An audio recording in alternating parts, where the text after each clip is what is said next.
to get your information. For the food to be part of the action. Smooth, smooth, smooth television. Smooth, smooth, smooth television. I'm gonna tell you what is happening in Liberia. I'm gonna tell you what is happening in Morovia. I'm gonna tell you what is happening in Africa. Just to spoon, you and no. The children crying for starvation, just to spoon. You want to get a news update, brother, to spoon. You want to know what is happening, Morovia, to spoon. Politicians want to make their decision, just to spoon. You want to know what happening in the ministry, to spoon. Yeah, to spoon. Yeah. To spoon. You from Bonjama, Maryland, to spoon. Yeah, to spoon. If you eat get found, regular, my brother, to spoon. You got a spoon TV, you got a spoon radio, to spoon. Yeah, to spoon. You want to get a news update, to spoon.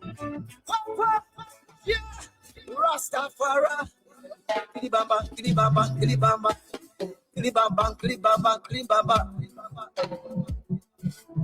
What I want? Yes, somebody. TV. Yes, somebody.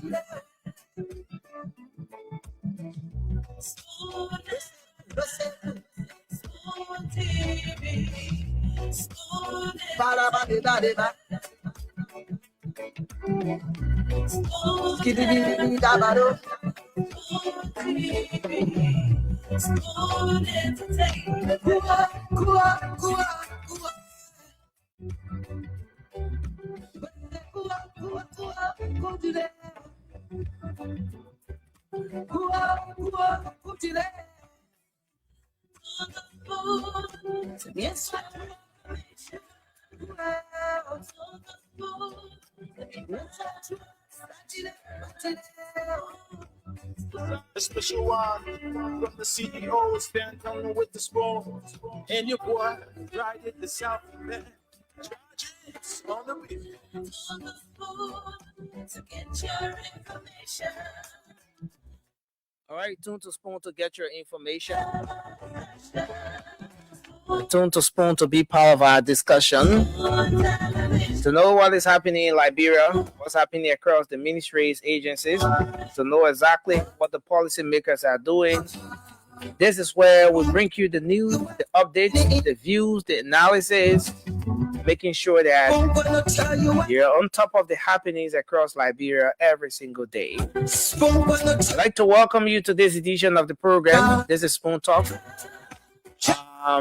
Yes, we are back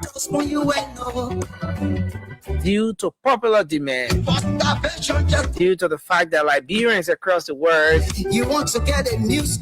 have engaged consistently to have their number one program back on the radio. The 2 days off was reduced to one. We're back live across the Spoon Network, Spoon FM 107.5, Fabric Radio 101.1, and several other frequencies across Liberia, thanks to the Voice of Liberia 104.1, always relaying the show, and a host of other radio stations across the country. My name is Nelson Collier. On this edition of Spoon Talk, promises to be very informative. This is one edition of Spoon Talk you don't want to miss for anything. So we're here tonight. I'm going to open the phone lines and I'll forward you the time to call in. The CEO will be joining in shortly. And it's a very big show coming up tonight. we ask you all to share the show. And I want to say thanks to the many of you who have already joined us. I see a lot of you have started sharing your thoughts in the comment section as well. Masa Riggs, thanks for being here. Ben Jazo, that's Ben Jack. We appreciate you. Daniel Tante, Gasumu, Musa Dixon Sr., thanks for being here tonight. David Colley, we appreciate you. Sir Johnson, Hannah Moulton, Hilda Daniel, thanks for being here. Per Kimber, Ban Alice, thanks as well for coming on. Diana David, we appreciate you. Florence Yakor, thanks for coming on tonight. Joseph Canto, Jacob Dole, the many of you joining us tonight. Divani Kamara, Mustafa Alu. Yeah, I like the way that name is, pronounced. You have to swallow some, leave some out and swallow the rest of it. But thanks for being here tonight. It's a great show. We ask you to keep sharing the program tonight as we are about to start taking your calls.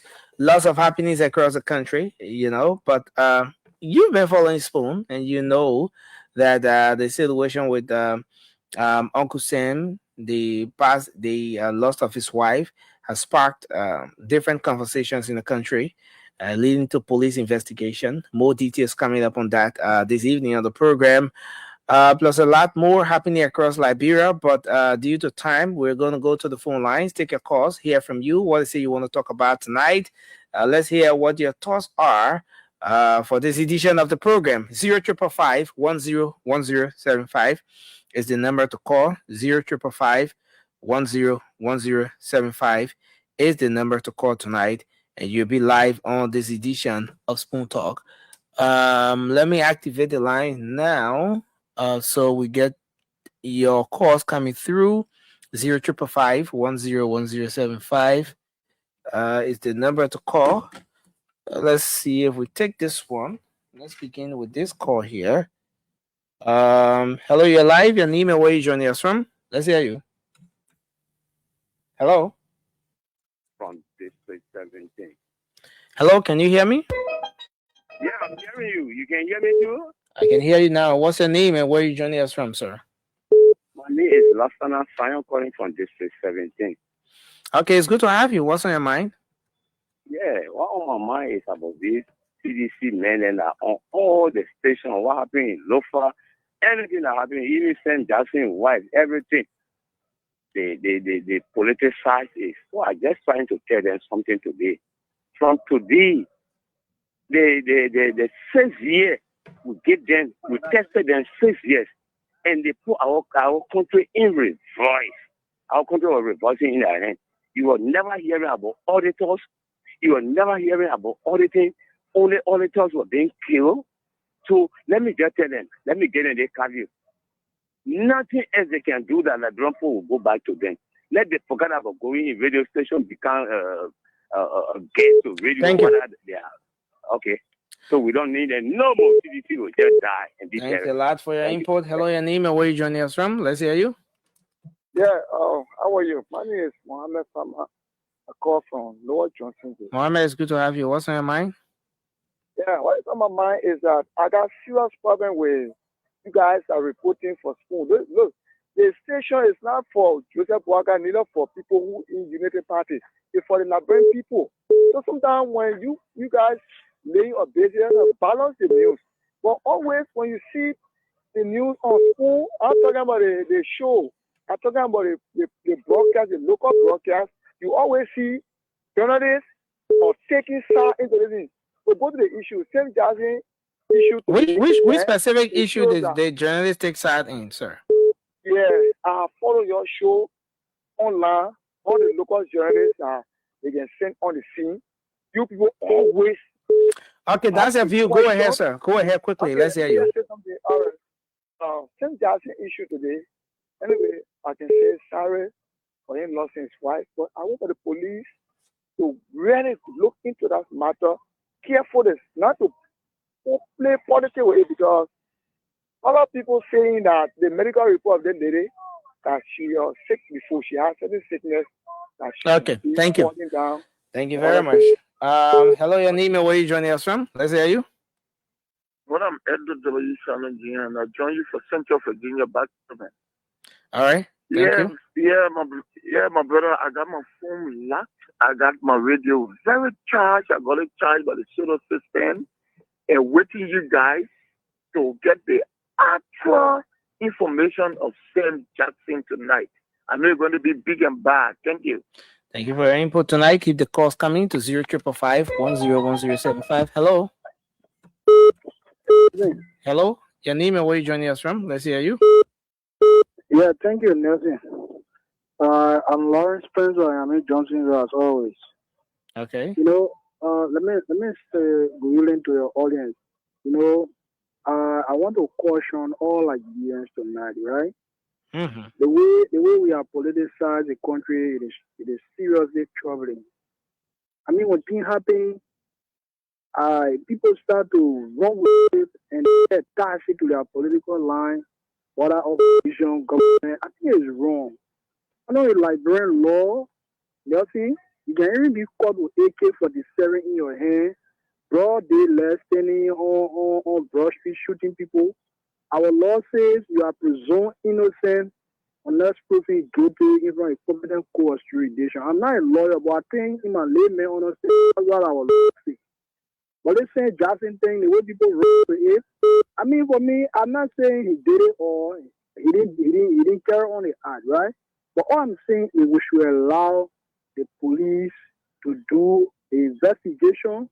There's a need that this man will be filed to court, and we all will be ready in Liberia. Even those of our friends are in the diaspora. Internet is here. Everybody will follow this case. Thank you. And at the end of the day, we'll have a honest conclusion, and everybody will be satisfied. People should politicize every little thing like John Nelson. Thank you very much for your input. Thank we you. appreciate you, this person. Hello, your name and where you joining us from? Yeah, go ahead. Let's hear you. You calling from Rotterdam. What's on your mind? One more month tonight, it's an issue that is taking place in Lofa between Liberia and Guinea security. If you look at the state, actually, our government is on the wrong side.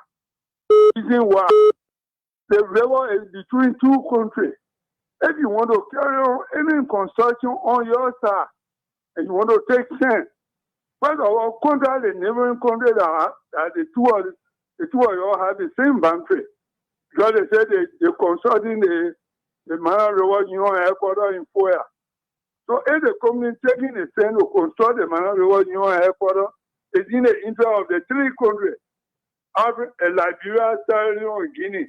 Why they have to do it on knowing the other countries? This is why the people are coming and they are curious to know what is taking place under the water, because they are saying that they are digging gold. Thank you. So Thank you for your input. tonight. Hello, your name and where you joining us from? Let's hear you. Yeah, Nelson. Good evening. Yeah, good evening. Let's hear you. Thank you all. This is Ben Jasper, member of the intellectual people.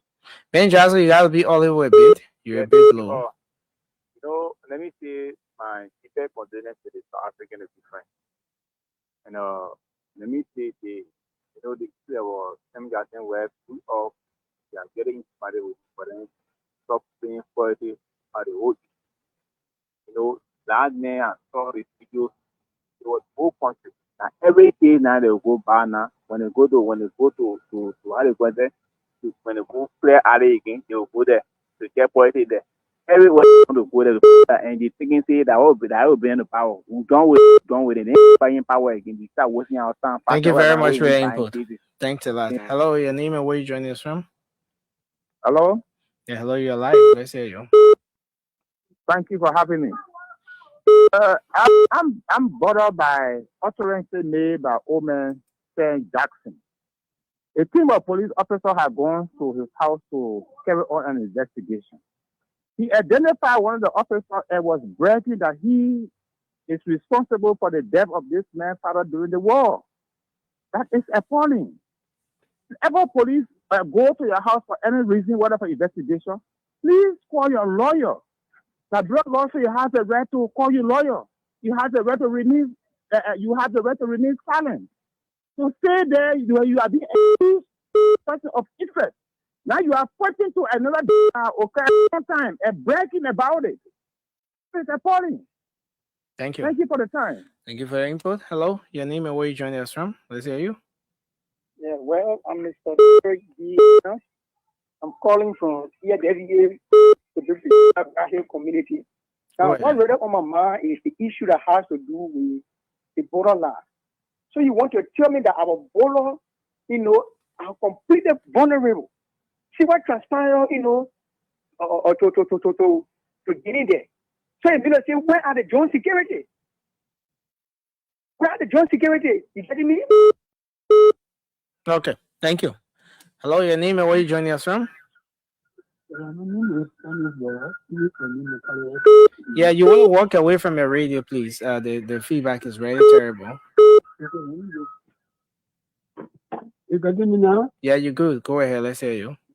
Yeah, I'm Mr. Bola from district number 9. Mhm. You must start us to this evening. Okay. My mind go to the embarrassment situation that came to us in Lufa. When I sit down, I start thinking, somewhere at all, I don't know, whatsoever they do was a war. You start Okay.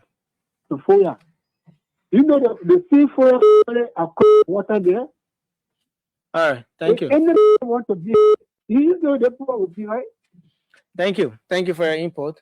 Yeah.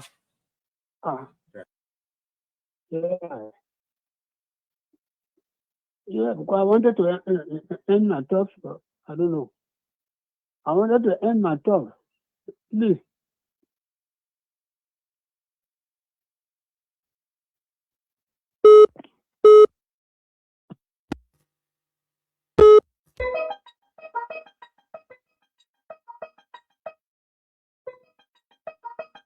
Hello.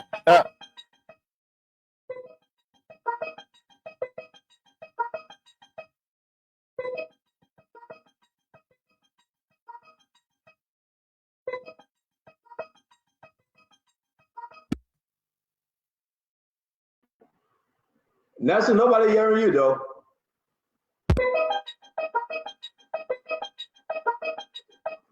Nelson. All right. Yes. Yes. I'm here. I'm here. I'm here. Yeah. What happened? We having somebody in the studio?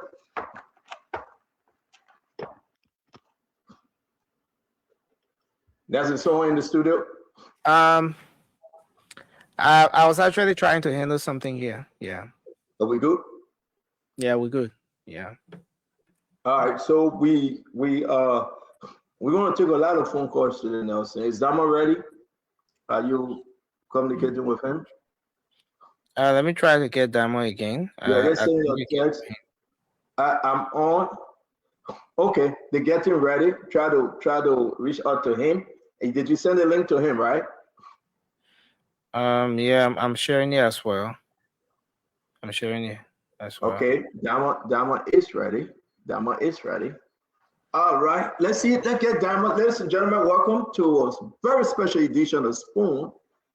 Very, very special edition of Spoon. We want to say yes, indeed. We appreciate your time as we share this moment of everything that's going on with you. The rest of the team will be on. I believe that we will be connecting ourselves to the Liberia National Police, the headquarters. We will be speaking to folks from the Liberia National Police concerning Uncle Sam Jackson and everything you know. We have some new development. We have some medical records. We have some a very, very intense conversation.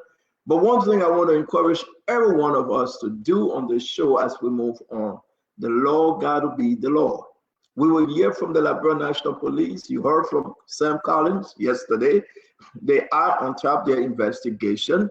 They will do everything to, tell you exactly the way forward concerning this case. Everyone innocent to proven guilty, as we know, it is what it is. I want to encourage you. I would like to hear from you, home and abroad, our fellow Liberians or Americans, and wherever we find ourselves, we'd like to hear from you. It's a very, very sad time for the Jackson family. We encourage you that we can only give our views, but we have a law, but we have systems, and therefore we will always bring you nothing but the best.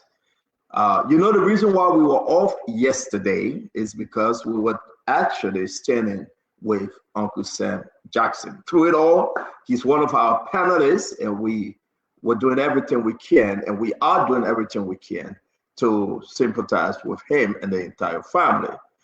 But it has taken another turn, dramatic, very, very serious turn. And therefore, instead of being off for 2 days, we have to come in today to talk to you, to hear from you, to give you information. I was able to speak to everyone, you know, the government, Uncle Sam, some lawyers, and everyone. You know, people are anxious. What is going on? You know, and that's why we are here. We got a lot to talk about today. You know, we do have a lot. We have a lot of questions, and you have a lot of questions. So we will bring you in, and once we get this thing going, we want to say share the show. It's going to be a big 2 hours, 30 minutes program, nothing more, nothing less. The rest of it, you have to wait for tomorrow. And then we will discuss issue. Because say, listen, all day today is what happened, you know, at the home of the Jacksons, right? We will not be discussing anything, all other political conversation. Please keep it for Monday. But right now, today and tomorrow, we will be discussing the death of Toni Jackson. All right, Toni Jackson, she was one of us, and we so happy that she came to Liberia to live, you know, with her husband, Sam Jackson, to invest into our economy, to invest into our system. But a very sad time that she passed away. We don't, listen. Today, we'll be strict and sharp as whistle. I'm still waiting for Diamond Slinger. Nelson, please get in touch with them. They are getting ready. But they can bring us up to speed and we can get to the conversation. What you know is what you know. Let me say this to you. Who wrote what you know. What I know, we'll share with you. You share yours with us, and let the Liberian people judge for themselves. But one thing I want to say to all Liberians,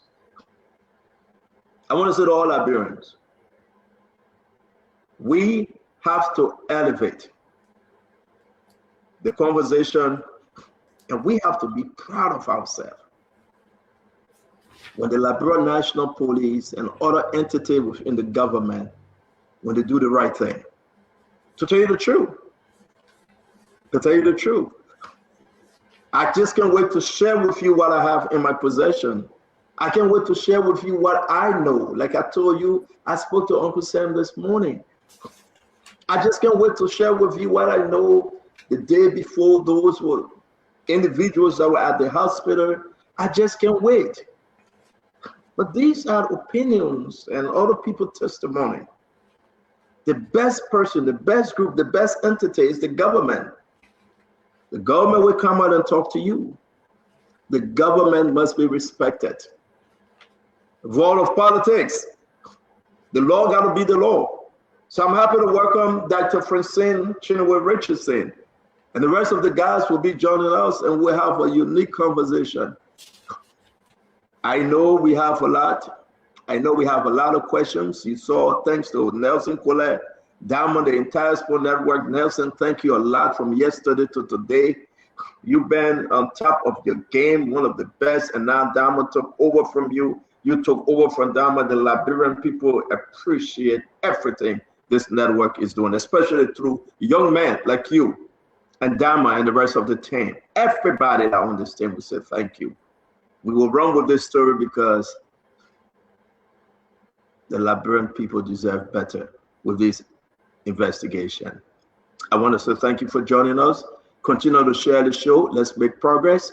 We will be coming on. We will be listening. Folks from the Liberia National Police. Diamond is there. He's present. We will be listening to you, our Liberian people, to hear your view. We will open the phone line as early as we can. We want to hear you, what you think about the death of Toni Jackson. We want to hear you. Seriously. What you know? What can you share with us? Photos all online, you know, very bad one, disturbing photos. Hey, that's why we have a law. Dr. Richardson, welcome to the show. We just say thank you. We hope that your internet is doing better. It's good to have you on, Dr. Richardson. Yes. Thank you, everyone, and welcome. Thank you, Stanton. Hi, Nelson. You guys are doing a wonderful job in all of the coverage that you have done so far. This is a sad time, as Stanton said, for all Liberians. Anytime a life is lost, we have to pause and reflect on life. Whether is that person is in close proximity to us or not. So that is the sentiment that I come with. I have a lot of questions, like many Liberians have, and that's where we are going to be here, listening to Liberians and attempting to direct them to the proper authority to answer questions. However, our condolence goes out to the Jackson family. We know that Tony is a twin to her sister. We know her. We've seen pictures of her parent, a mother, on here, to her mom, and to the people of South Africa. We want to say sorry, and in our parlance, Namaya. Mr. Jackson as well, Namaya. Bye-bye. Thank you very much, Dr. Richardson. Like I said, the guys will be joining us. Here come Kev Hassan. This is not ever anything short of discussing the issue at hand. And I will say to you, I believe that we will be hearing from the Liberia National Police while on the show tonight. We got Damon Snyder. He's at the Liberia National Police. We want to say to you, share the show. I really want to hear from you, all of you. We'll spend a long time. Listen, forget the insults. A couple of things happen. And only the Liberia National Police can bring us up to speed. Uncle Sam West passed away, right? We all know true. We had Uncle Sam on the show. Uncle Sam said he spoke. You got our clip. We prayed. And everything else that was happening, we prayed. We put on our show for God to give her another chance. Yes, we did. But in the wisdom of God, something we don't know, God called her home. My fellow Liberians, we have the truth. We have people's story. They say, I say, you say. But what the law say? We have a police IG, Gregory Coleman, who is very disciplined, and he believed, and I believe, and the Liberian people believe, most of them, that he will go ahead to carry on an investigation worthy of his position and in the interest of the family, in the interest of the Jackson family, according to our Constitution and the law. I know a lot. We have some medical documents.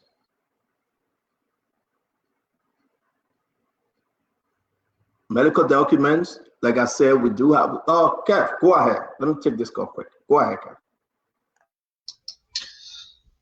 Kev. Yeah, let me say hi to you, Dr. Richardson. Yesterday, when this incident was unfolding, and we all had, devastating feelings. We all felt bad on the situation, but at this moment, the dust is trying to settle down right now. What we know, and some of the things that we are saying and understand behind the scene, I will urge everybody not to rush to judgment. I'll rush everybody not to rush to judgment. Hold on 1 minute, because we are back and forth. We're doing everything we can to bring in and start the show. While we're here today, Kev, yes, let me interrupt you. We will be getting into it.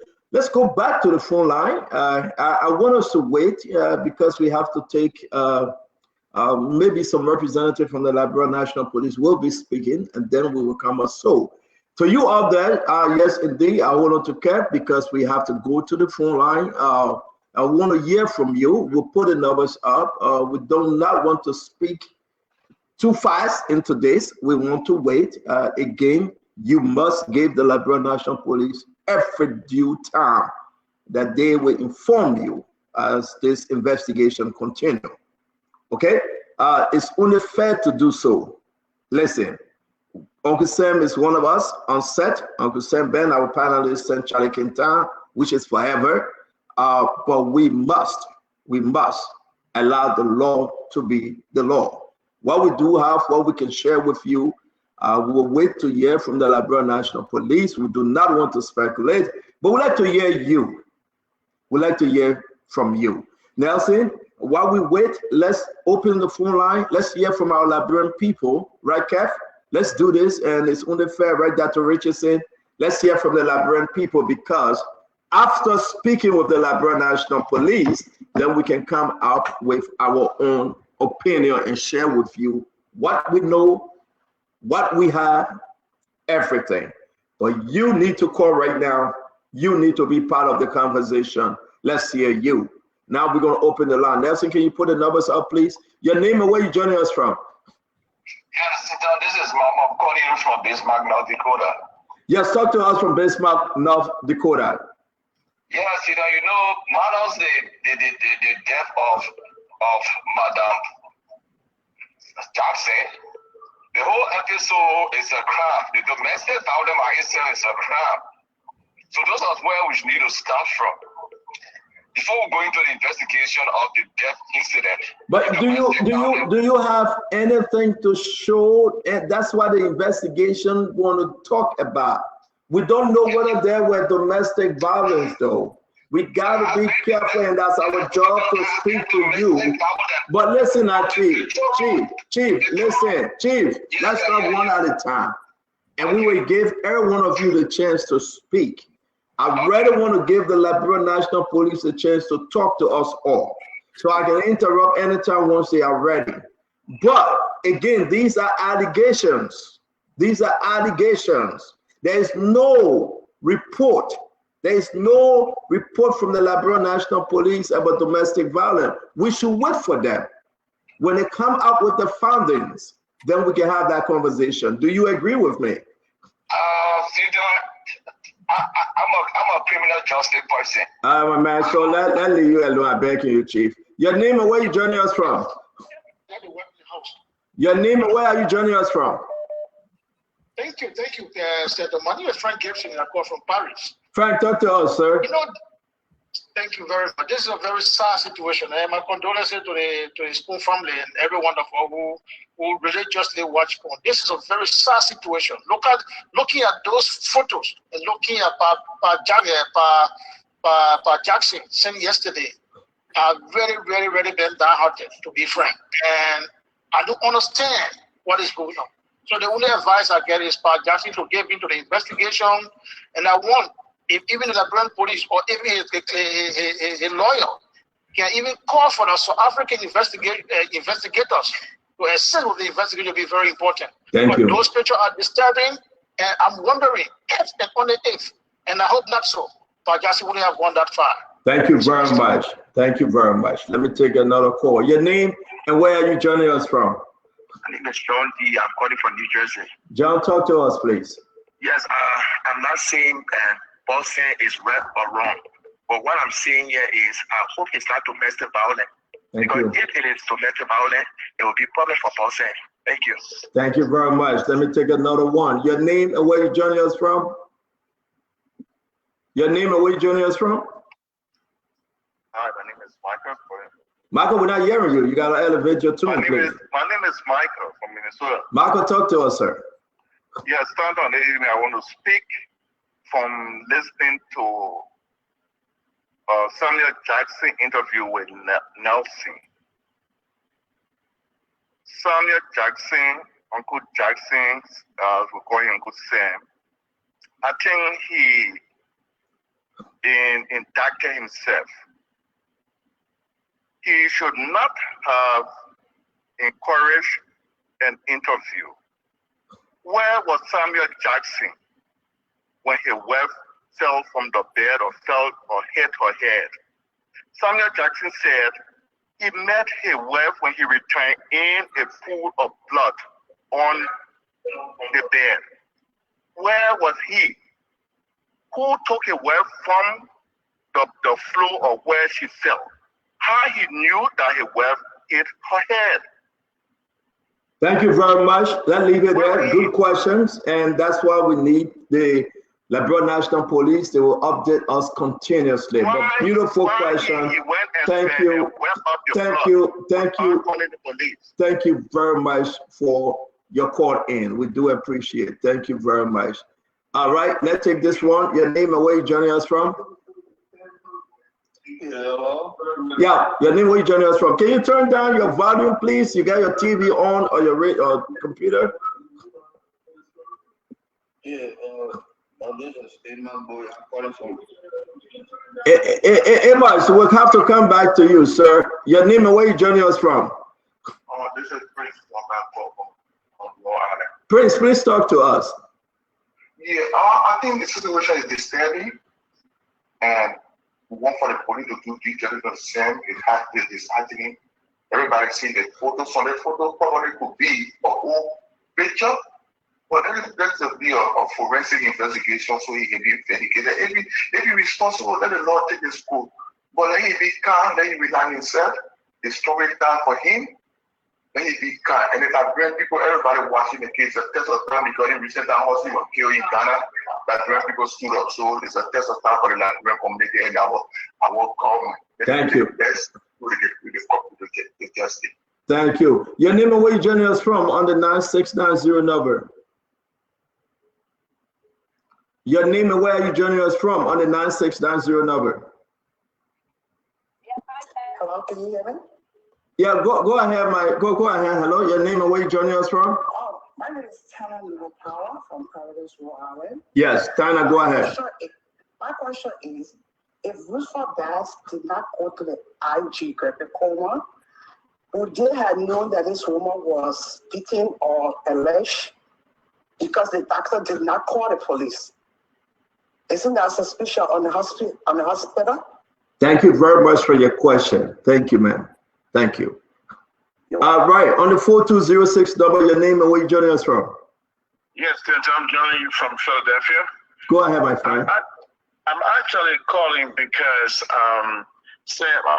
my Sam is our papi, and what is going on now? I mean, I want to appreciate Nelson for the time he took even the other guy this morning. I want you to please and let everybody know we all join together with the South Africans to send our sympathy on what happened.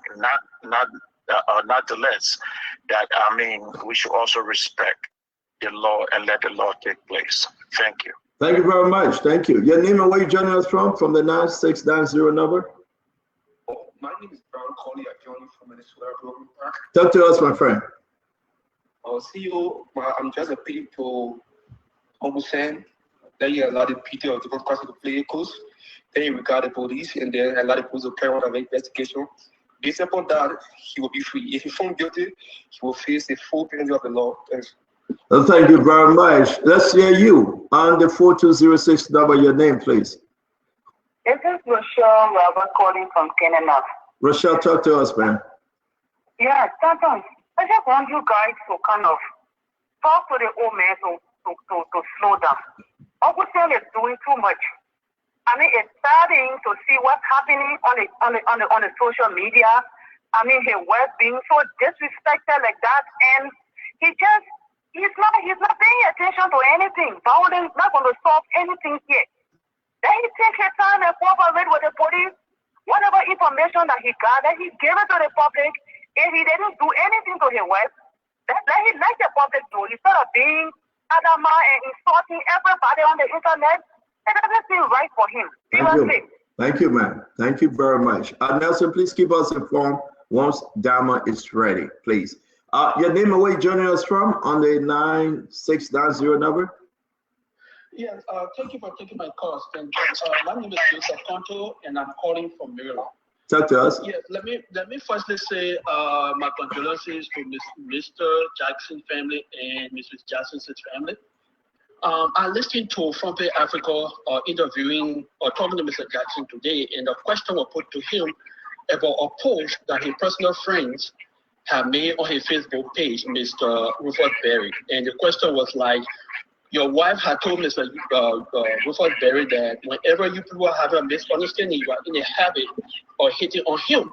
So, CEO, I think we have the IG. I believe that the IG is speaking. Let's listen to him. Interest to this investigation.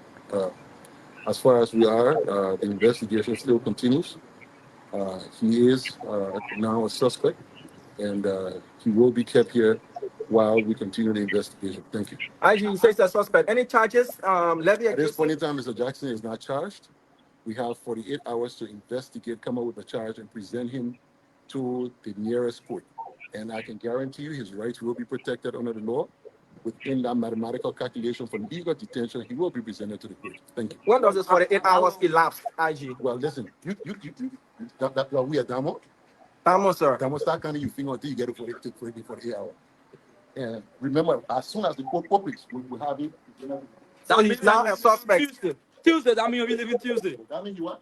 You'll be leaving Tuesday to the court. Monday is a holiday. Well, this place is not a bedroom. So if you want to stay up, there's one thing I know you're here. Whether I sleep, I stay up. Is it only Mr. Jackson or the other two persons of interest as well? Well, I think there's one of them. One of them have been released. The other one is going to be here as well because we're still talking to them. Journalists are here. We guarantee you their rights will be protected under the law. And as soon as the court is open, they will be presented before the court if charged. Are you keeping the South Africans involved in what is happening because that's their citizen? The South Africans are well informed of every step of the way. At this point in time, they are basically following up with the investigation. We're on the line with them, keeping them abreast of every action. Hopefully, there will be an autopsy because there has been a recommendation from the coroner for further post-mortem examination. So hopefully, at the earliest, we should be conducting that, and the South Africans will be a part of that as well. Okay, so thank you. Thank you. IG Gregory Coleman there, giving us updates. So the breaking news is Sam Jackson has been elevated from a person of interest to a suspect. He will spend the first night here at the headquarters of the Liberia National Police. That's where he will be spending his night. As you can see, the Inspector General has just departed. We've been here since morning. Sam Jackson arrived at 11:30 a.m. this morning, and he will sleep here. According to the IG, this is not a bedroom. So wherever he will get comfortable, that is where he will spend the night. So his lawyers are still here. The Inspector General has departed. As of the charges, IG Gregory Coleman did not speak to any charges as of yet. He says when the court opens on Tuesday, counting the 48 hours into consideration that Sunday is not there, Monday is not there. So Tuesday, they will arraign him before a court of competent jurisdictions and charges thereof. So there you have it, Mr. Waterspoon and the rest of the panelists. I want to hold you right there. Let us hold you right there. Can you hear us, Damo? Can you hear us? Yes, sir. I can hear you loud and clear. Thank you very much for bringing us to speed with this thing. Let me ask you, his lawyer, what you think we'll have a chance to speak to his lawyers? Are they coming out? Will you? Yeah, we can afford to stick around for a bit, but not for any much longer because the police have to protect their perimeter. So we also are running low on battery power. Imagine we've been here since this morning. All of our devices are out of juice. But we can hang around for a minute to see if we can speak to his lawyers. So we understand that, Dama. Let me push you a little more. The 48 hours now, because of the holiday, it's going to take us on a Tuesday, correct? Yes, sir. But notwithstanding, though, they have elevated, as you said, Mr. Jackson now person of interest. And, is he on an arrest? Just to be clear. Is he on an arrest? So according to the law, the police can detain him for 48 hours and arraign him before a court of competent jurisdiction. So it can be done within the 48 hours period. So he has now been elevated from a person of interest to a suspect.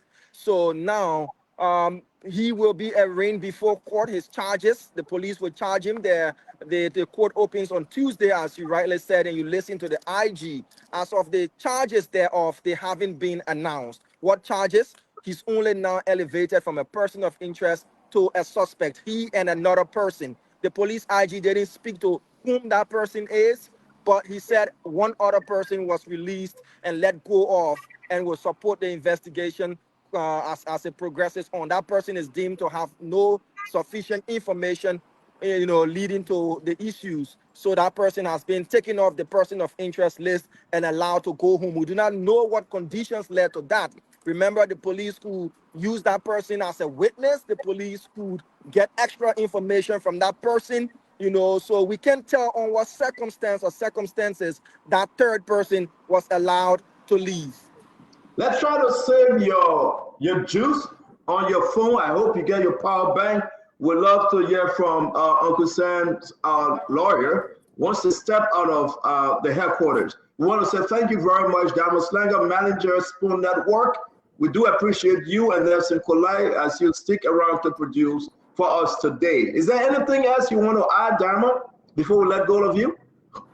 Well, the case the investigative process has now taken a turn up the notch in the heat process, if you want to use it like in the kitchen.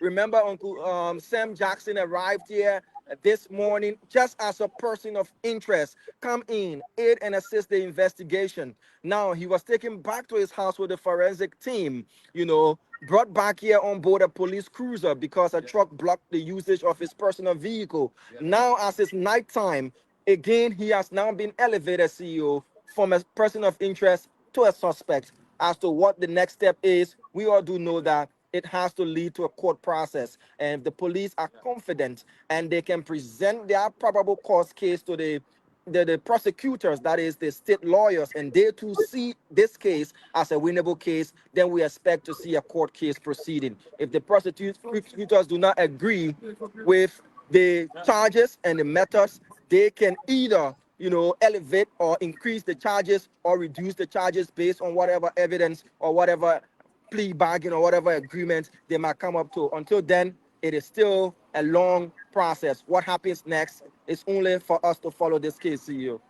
Well, what's the name of his lawyer? Folks are asking. Can you help us with the lawyer information?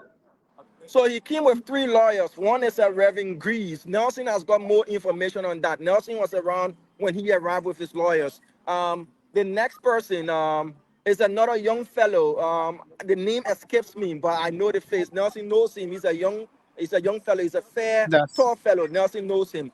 So Nelson can provide the information on the names because he was present when these lawyers arrived and they introduced themselves when they spoke. I only saw that they are still in the building and they haven't left yet, so I can hang around for a bit to see if I can speak to them when they come out. So we further down the road, almost on the Capitol bypass, because the police have said we've overstayed our welcome and we have to let them do their job. Thank you very much, Diamond. Well, we want to appreciate you. I know you will let us know before you close for the day from your end. We got to get back to the group here in studio and speak to the Liberian people. Diamond Slanger, Spoon Network, thank you very, very much.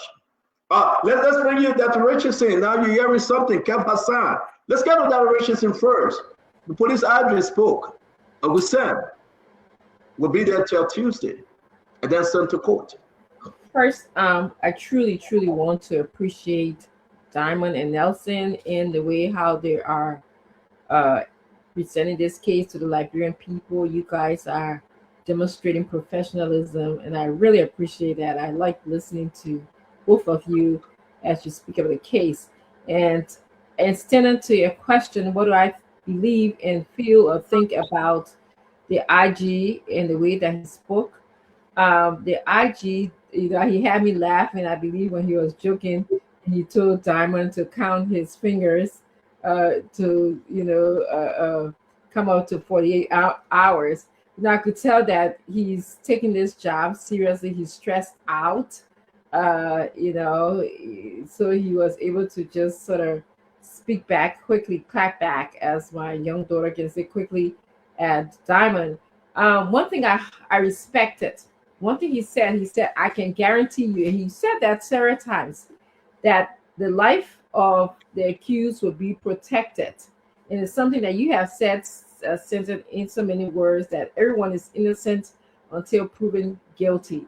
And he continued to let us know that I can guarantee you, if guarantee was the word that he used, that the life of the accused will be protected. And I like that. I like to hear that our law, legal person, our police protected person is saying that. So, Stanton, that's what I have to add to this conversation. Thank you. Dr. Richardson, thank you very much. Kev, you heard from Greg Coleman. I mean, what say you? Well, what I'm hearing from Gregor Coleman, and I maybe it's me, but I don't see him speaking in a professional manner. Okay, this place is not a bedroom. We don't want to hear that. That is not the thing. We know it's a police station. It's not a bedroom. You know, he will be you know, he's a person. It sounds like somebody who, okay, and I wanted him, I get him now. That's how it come across to me. I wanted him, I get him now. I think he should be a little bit soft-spoken and say, okay, we stay investigating, we elevated the case, and then we will go from there. But this is not a bedroom, and this for me it's not that. It's not being professional in it. It sounds to me, I want him and I will get him now. I get him now. That's the way it come across to me. I want him. Thank you very much for your view on that. I'd like to say to all of you guys, listen, what I observe, Dr. Richards, I observe professionalism. I observe respect for the rule of law.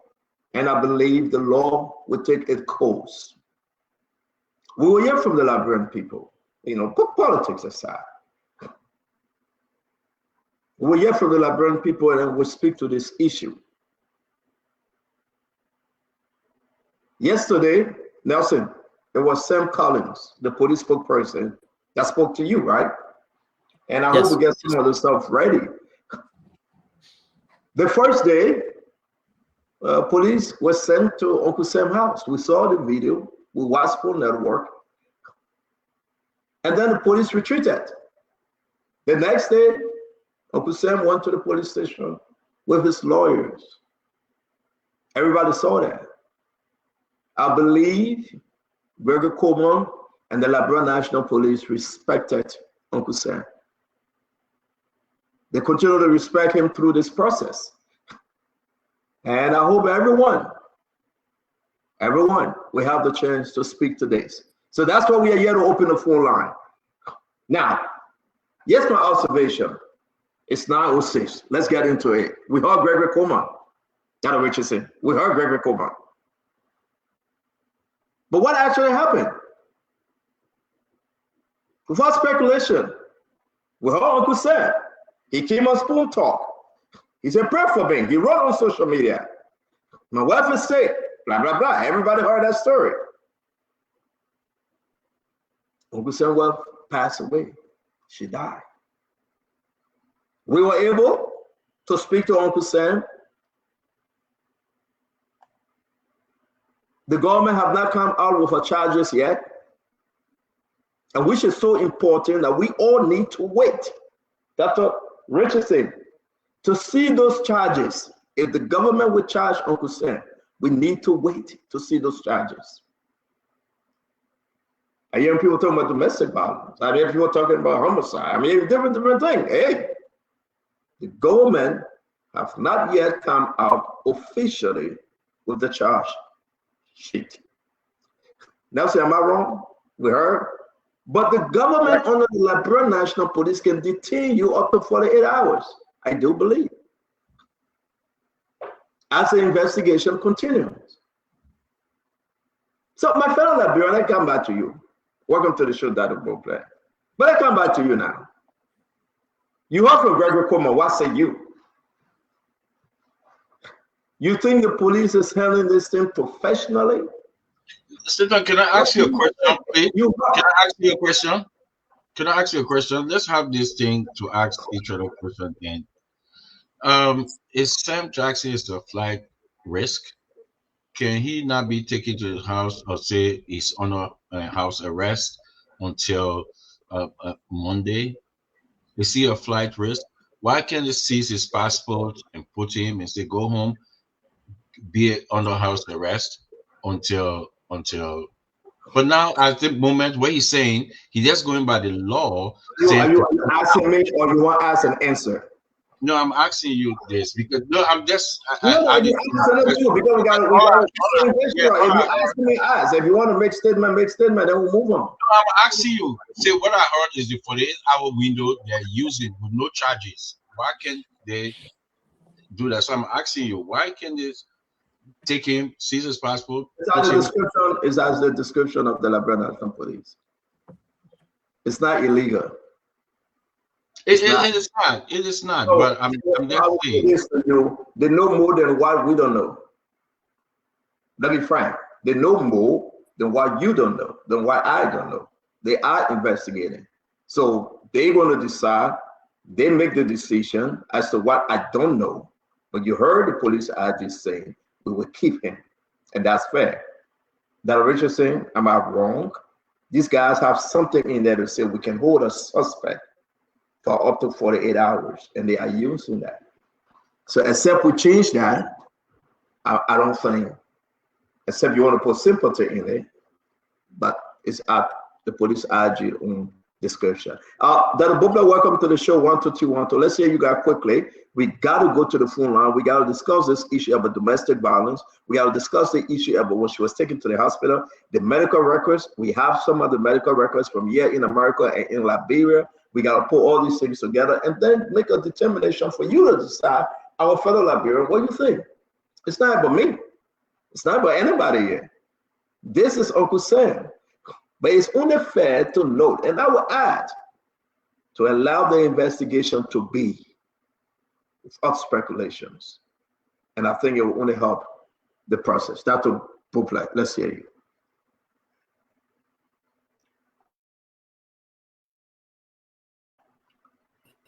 Thank you. Good evening to everybody, panelists and viewers. First thing I want to say is probably the most important thing, and that is I am praying for God's comfort, strength, and peace for Tony's family, for Sam Jackson family. Comfort, because it gives you the capacity to grieve in a healthy way. Strength, because it allows you to move from a place of depression and get up every day and press forward. Peace, because it's a platform for God to transform pain into power. So I pray for both families on both sides, and I pray that they will find comfort, strength, and peace. I heard the IG, Stanton, and I thought he spoke to the matters in a way and at a time when he should have spoken to it. I think he gave relevant information for this particular stage of this case. They, like you said correctly earlier, know a little more than we do. So they have moved and changed Uncle Sam's status from personal interest to suspect. They have their information. Whether they can keep him or not is always based on their own determination for what they have before them and their own estimations. So whether you go home on your own record or we hold you until court hearing, that's their call based on the information I have. I will say though, Uncle Sam, we all know, is a very intelligent man. He got 3 good lawyers. The lawyers would to go to bat for their client and get as much as they can as soon as they can. And if they can get him to be home until court, I'm sure they would do so. For now, I think what's important is that the investigation is progressing. The IG has spoken at this stage, and they're following the evidence, I'm sure. My plea, and I'm sure the plea of all of us, is that justice will be done. Transparency, accountability, justice. And so we move forward cautiously as we see how things unfold. Dr. Bobler, thank you. Want to welcome to the show, guys. We've got to hear from the Liberian people. So want to let's hear you. There's 3 different important steps here. 1, the allegation of domestic violence. 2, the homicide, like we've seen. How can you connect the domestic violence to the homicide?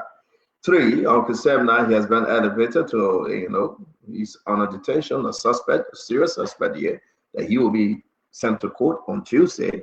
You listen to Gregory Coleman, and this is huge, this is big. We want to hear from you, the Liberian people. What do you think?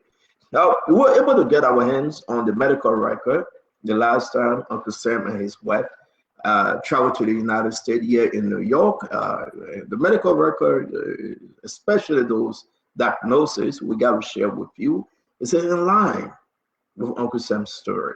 Again, like we said to you, whether we are allowed to share them, once I get the approval, I will share them. We have so many diagnostics, so many medications listed.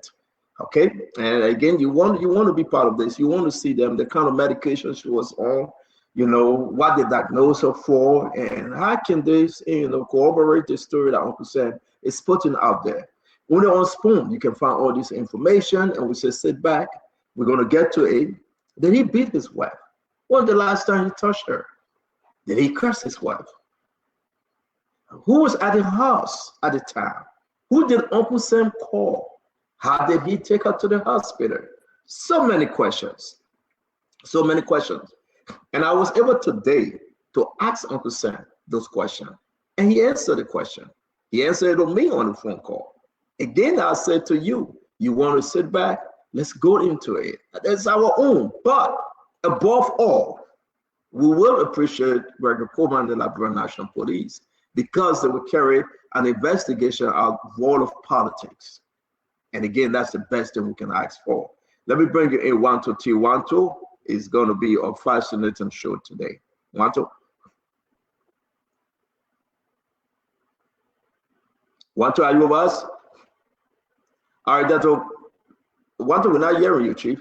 Dr. Richardson, before we go to the phone line, Wanto, okay, you want to come back. You got no further concern. I want to go back. The line is crazy. I know that Jacob Jala is coming on.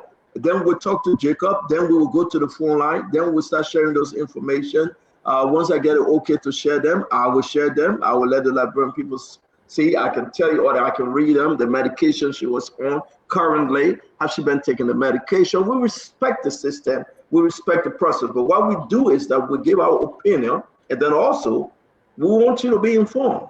As the investigation progresses, we want you to be informed. Dr. Richardson, a big case, one of our own, but Liberia Sam Jackson. But don't forget our relationship with the South African. How do you think this is going to play out? News like this in South Africa. Well, Stanton, first of all, I just want to say, Dr. Brooklyn, you look different. I don't know if it's your beard or whatever, but you look different. No? Okay. He's in America. Forget about him. Dr. Richardson, let come back on spot. Leave the old man alone. I just like to observe. I'm quite an observer, but anyway. Don't mind Stanton. He's just jealous because he ain't got the richness of this white beard. That's all. Yeah, you look good. I still love you, man. You still my brother. It's all right. Go ahead, Doc. Go ahead. You got a little much than you. So, the only thing, there's a lot of things that are going through all of our minds and our thoughts. And I want to tell, Dr. Brooklyn, thank you for calling for peace, calling for strength, calling for prayers for this family, for the Jackson family, for the family in South Africa. And that leads into your question, Stanton, about how much the South Africa view our relationship with them.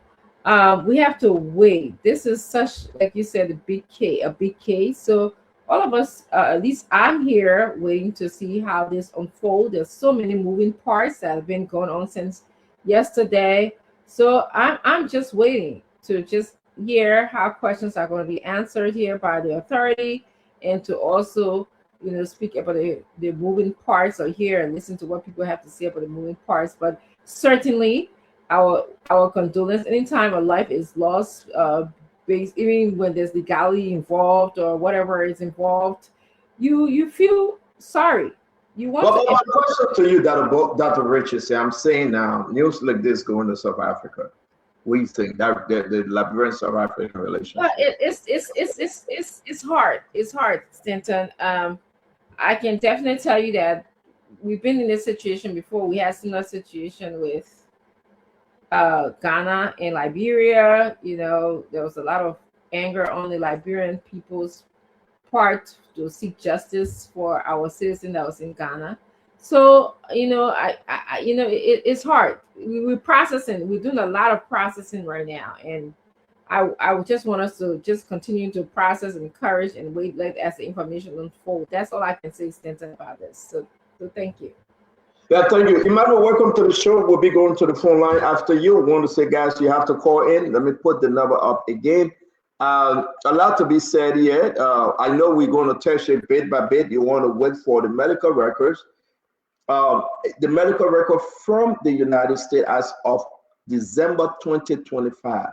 When Tony first had an episode of seizures on the plane when they were coming to America, she bumped her head. She was taken to the hospital in New York, right?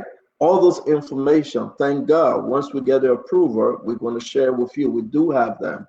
Now, when they went to Liberia, the last episode at the hospital in Liberia, again, you want to see some of the stuff, and you want to get those that were at the scene, those that privileged to have this thing, and they have sent information to us. But I want to say to you, again, we will hear from you. Welcome to the Spoon Talk. If you see I'm kind of hesitant, because indeed we got to make sure, due to hip hop, we got to make sure they say hip hop, whatever pop it is. Yeah, in America, we should be very careful how we speak of people's medical records, right? So I really want to give the consent. I want to be given the consent by text message. The day somebody come after Spoon, we say, no, we got a consent from this person, right? Once I'm given the consent, we'll talk about her medical history, because we got to be careful in America. So Emmanuel George. Good evening, Stanton. Good evening, Dr. Richardson, Kev Hassan, and Dr. Bropler. Stanton, this story has a lot of moving parts.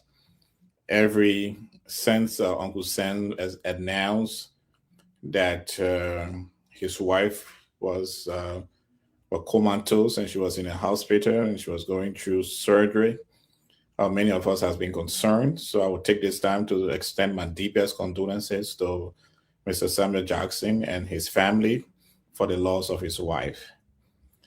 But in the last 24 hours, we have seen lots of different parts moving. We have one of Uncle Sam's closest friend, claimed to be his closest friend, Rufus Berry, coming with a message. We have Amin Modad also having a message on his Facebook page. And we have the situation where Uncle Sam has been called to the police station, and they have been questioned by the Liberian National Police. So this is a moving development that we are following with the information we have. And again, I extend my deepest condolences to the family. The loss of a life is a serious thing. It's almost like this case that took place in South Africa some time ago. This is the case of the South African runner, Special Olympic runner, and his wife. It seems like a similar conversation happening in the Liberian community around this case with Uncle Sam right now. But we continue to follow the investigation, but this has a lot of different moving parts. And then yesterday, Uncle Sam, in a video recording, dropped another what may be a bombshell bombshell that was very surprising to many of us. And I don't think he's going to come out of this situation the same person, because there's, besides the death of his wife, there are other revelations that he had put out there that is shocking many of us in Liberia. But again, our deepest condolences to the family, and I look forward to the different conversation we're going to have on this issue. Kev, let's hear you quickly. We'll go to the phone line. I want to welcome all of you. It's time for you to talk. After Kev, we'd like to hear from you. Again, guys, a lot of moving parts in this. Be patient with us as we bring to you everything. Kev, quickly, let's hear you. I got to go to the phone line, sir. Yeah, in this case, you asked the question, what the South African would be thinking. The South African always have similar cases like this with one of their own, and his name is Oscar. He was amputee mistakenly, as he claimed that he shot his wife. So they always have a similar thing. So it's not strange to them. But I will urge our people, do not rush to judgment. Do not rush to judgment, because a lot of people rush to judgment. This story may turn in a different, for what we know, and I would say what I know. Do not rush to judgment. That's what I would say.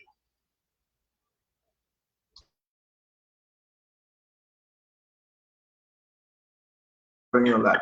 Thank you very much. Now we open the phone line, guys. Again, like I said, this is your show. We like to hear from you. We open the phone line. Your name and where you joining us from? Well, my name is Michael J. Tike, and I am the CEO of WBHO SC, one of South Africa's finest construction company. And we are here working in Liberia, and I have a very good working relationship with the South Africans. It beats my imagination that this thing happened to Tony, because just a few days ago, she and myself and another South African were at the Lovin Bakery having dinner. And she said to me, Michael, when are you going back to South Africa? So I have a penthouse. No one shut off the matter. She said, I need to sell one to you when you get back to Centon so that you and myself can talk about it. She said, Michael, I need millions. She was laughing, very fun, loving person. So when the thing happened, I called Sam Jackson. I said, what am I hearing in the news? Can you please come to my office? Sam came to my office yesterday morning. And I said, what's going on? What happened to Tony? He said, oh, she had seizure. She fell on the bed, and then she went off, and I took her to the hospital, and she passed. So I said, okay, then what happened to what I'm hearing about the $1 million insurance you had on her? He said to me, excuse my French, I will say as he said it. He said, look, Michael, that bitch had no money. That bitch was broke. Yeah, I mean, I don't want to be something with Facebook. Just use it as a B letter, please. Yeah, they said that B was broke, that B had nothing. And in my office, I had Reverend Dr. Joshua Turner was sitting in my office, and we were cold. And he said to me, look, Michael, I'm done with this thing, because the first 1 hour is when I really grieve, but I'm a Marine. I'm done with it. I don't regret anything. That was his exact words to you. But here's another one that Sam Jackson said, and most Liberians, I hope they caught that part. When he attacked a gentleman called Saliba, we don't know about, that he killed his father in 1985. He said during the war. The man confessed on Facebook that he killed somebody's father. And I hope people are listening. Sam Jackson, I just pray that the police carry out an investigation, but he's a cold monster and should not be in the street. So I'm sorry to say. So thank you for calling, though. But again, don't you think that's the reason why investigation is ongoing before we come up to get to conclusion here? Well, the gentleman was not remorseful. I know him very well. He comes to me every day. He was not remorseful. He was bragging. He was in my office and asking me, hey, my man, look, give me something for the weekend. And I said, look, your wife just died. And you're asking for a weekend? I was shocked. I was cold. And this guy, I don't know, but the fact that he confessed to killing another person, I think Sam Jackson is not innocent.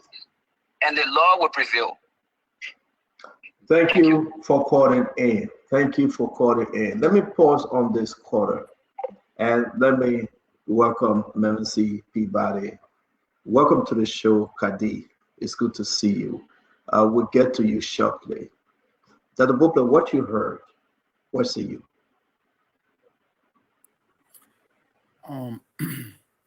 Stanton.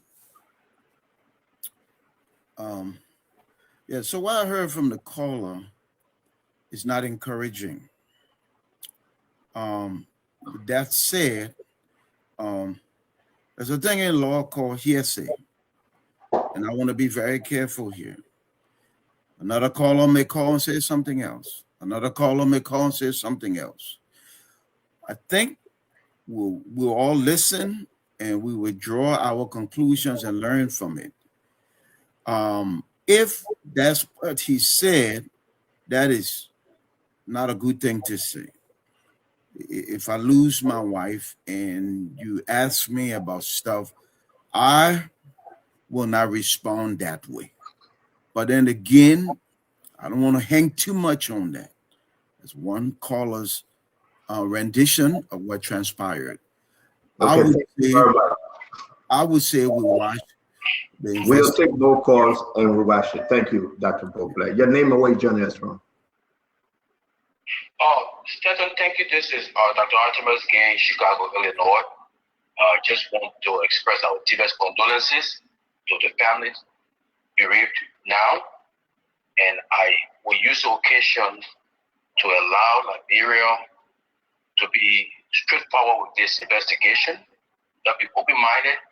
But I want to stress here, with a country that has struggled to have educated people for so long, we have appointed Sam Jackson as our economist. It will be fair that we don't call him an economist, because in reality, Uncle Sam is not an economist. He was born an international warrior, a Liberian economist. So I just want to push that forward. Thank you. Thank you for calling. Let's take another call here. It's good that your call is coming in. It's good that we get to your call. Your name and where you joining us from? Your name and where you joining us from? Yes, sir. My name is Cyrus Wenam. I'm calling from Minnesota. Yes, sir. Yeah, see, one thing we should look at when it comes to Uncle Sam issue is that Uncle Sam have never appeared on Spoon FM in the compound itself. The very first time appeared on our station, which was at the compound, that was the time the incident occurred. So I strongly believe that Uncle Sam allegedly did the act. He left his compound. He come at the compound was Spoon FM just to cover up. So this story of Uncle Sam is not clear. We need to look into it. Your very self, when was the last time that you ever see Uncle Sam drove at the Spoon FM compound to hold the show? Who after he had at the house to have the show? But Uncle Sam didn't go to the compound though. No, but he went there that very night. No, he didn't. He went to OKFM. Okay, but he had never one day at that time to even have a show. It wasn't in the night. He went to OKFM in the morning. Did that several times. He went to OKFM in the morning. They always go to OKFM in the morning. But thank you for calling. Thank you. All right, so let's take another call. Your name and where you joining us from? First of all, I'm in Liberia, but doing the roaming right now. So I'm living in the United States, but I'm in Africa right now on the roaming. Talk to us. Yes, so regardless of what happened, is very, very much frustrating. I mean, as you guys say, I'm watching the show, as you guys say, we cannot judge right now, we cannot make any move, any statement right now. But one statement that we are going to hold tightly towards is that the statement of Samuel Jackson confessing on social media that he killed somebody's father. It has hurt me a lot, the fact that I know his daughter, we all in the entertainment industry, Queen V, that's her. That's somebody. So, Mr. Jackson, the Liberian National Police and whoever doing the investigation should thoroughly do the investigation, because these things, people that share blood in the country should not be walking on the street of Monrovia. So, I think the Liberian government and you guys should use your platform, as you guys always been using, to save the Liberian people. You should use your platform. And there are more kiddos out there. Thank you. They will come to book. Thank you for calling. And thank you. Your name and where you joining us from? Yes, CEO, this is Prince Jacob calling from Indianapolis. Prince, talk to us. Yeah, I think the only frustrating part is for me, all those friends that are speaking now that are writing on Facebook, why they couldn't speak at that time for the little life to be saved. If they know that Saint Jackson is a domestic violent person. So that's the only frustrating part. They should have spoke before, but now they are writing all these things. We don't know what really going on.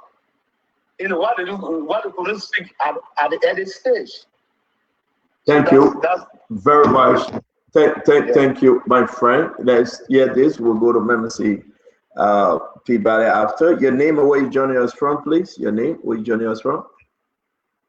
Hello. Yes, your name, where you joining us from?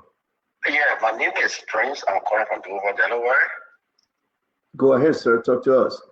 Yes, I do have two questions, but before I give my questions, I wanted to send my condolences to the Bereaved family.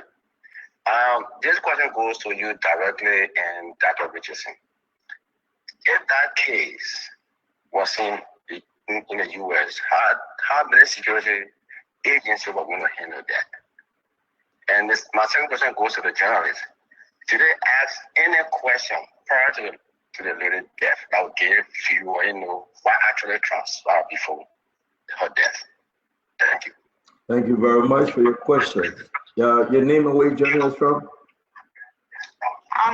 Good evening, Stan. Good evening, ma'am. I'm Augusta Flemister calling from Kentucky. Yes, ma'am. I always tested to you about Samuel Jackson. No later than day before yesterday, a friend and I were talking about Samuel Jackson. But you know what? What goes up must come down. And what is in the darkness will come out to light. This is all I have to say. He has to repent for what he did to those 12 persons that died, especially John Sherman. Thank you and have a blessed week. Thank you for calling. Memesi Peabody Kade. Let's hear you, ma'am. Hi, Stanton. Can you hear me? Yes, ma'am. Okay. Hi, Stanton, and everyone else on the panel. It's good to join you all briefly because today is Saturday. I do want to express my sincere condolences to Miss Tony and her family. From all indications, I was watching the show before I joined in, and I was able to listen to Gregory Coleman said.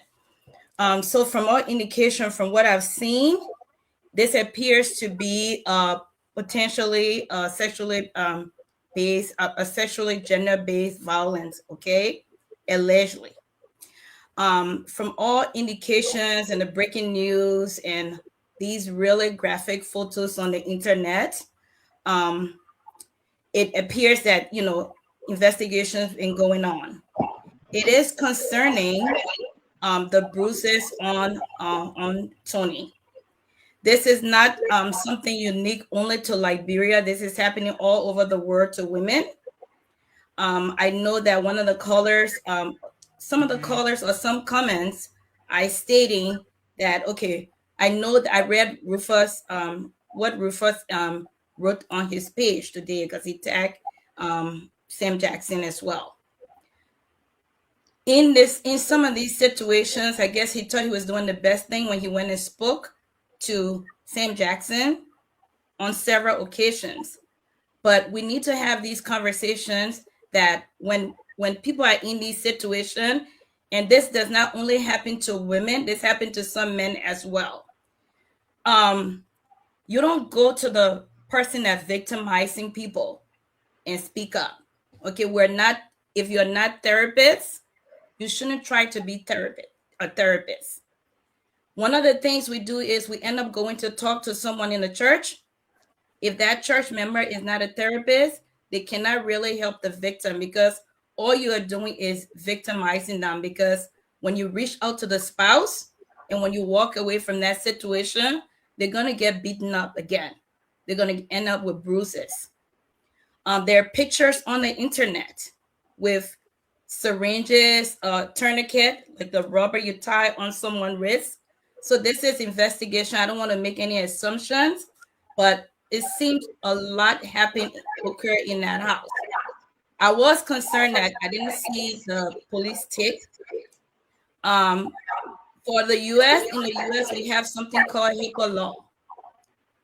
Her medical records, her pictures, all of those, we shouldn't have had access to those, right? Because those were supposed to have been protected information. So I'm not sure, maybe there were leakage or intentional. It was intentional to put out there. So again, as you know, as the LNP is doing this investigation, we're all watching and waiting for some reports. I know that Sam Jackson did mention Dr. Doe did the surgery. So then I'm sure that there's going to be some medical reports for the trial. If this intentionally goes to trial. Kev Hassan, I want to address what you said because I wasn't on the show when this started. You asked Stanton if this was, why was he kept? It is the Liberian law. You can be held for 48 hours. So the police chief is within the law what he's doing. I'm not a lawyer, but I am a clinician. I'm a nurse. As far as what you can do, okay, in some places they have pamphlets in bathrooms. When you see things like this, you need to speak up, because what happens also is that these victims end up having something called Stockholm syndrome. They tend to lean towards the person that's victimizing them. It's seriously unfortunate that she lost her life when there were so many warning signs. She looked emaciated to me. She looked like she doesn't eat. She looked very jaundiced, means she's yellow. When you see her, and to me, every time he went live or posted a picture, they were staged to me. Okay, so I'm speaking from what I saw, and that's concerning. The one thing, Stanton, let me just add one more thing.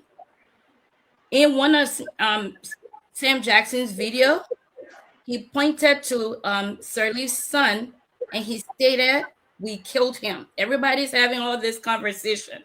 I was young in school. I actually went to J.J. Roberts and CWA with this man's eldest daughter. So it was extremely concerning that he blurted that out. It's also not normal that when you lose your spouse. I recently lost my mom. I'm still grieving. So there are certain things you do when you're grieving. You're not on the camera. You're not having fun. You're not, he was basically laughing throughout the interview. And Diamond and Nelson have done really great. I think I've met you before. I think you have awesome staff. But at the end of the day, we went viral in the Liberian community that, a Ghanaian murdered a Liberian citizen. We also need to speak up for Tony, because she also would she also deserved justice. Thank you very much, Nancy. Abused now, we also have to be vigilant and speak for them as well. Thank you. Thank you very much. It's good to have you on Spoon. You can stay as long as you want. I want to say thanks to you. Let's get one to the time to speak. We got to go back and hear from the Liberian people. They've been waiting for us. Here we are today. This thing is moving. It is. It's truly, deeper revealing kind of conversation. Stanton is also an emotional one as well. It's one that calls for clarity and national. This probably will be a tested moment to see how judicial system work. And I'm one of those who called on for very, driven independent investigation. And the reason why I said driven independent investigation is because, one of the biggest challenge we've had over the period of time is persecution in the art of social media. And for me, I'm not the best believer of the art of social media prosecution. Sometimes there are two things that we achieve with that. One, we tend to demystify the investigation process in a way that lead towards the wrong motive.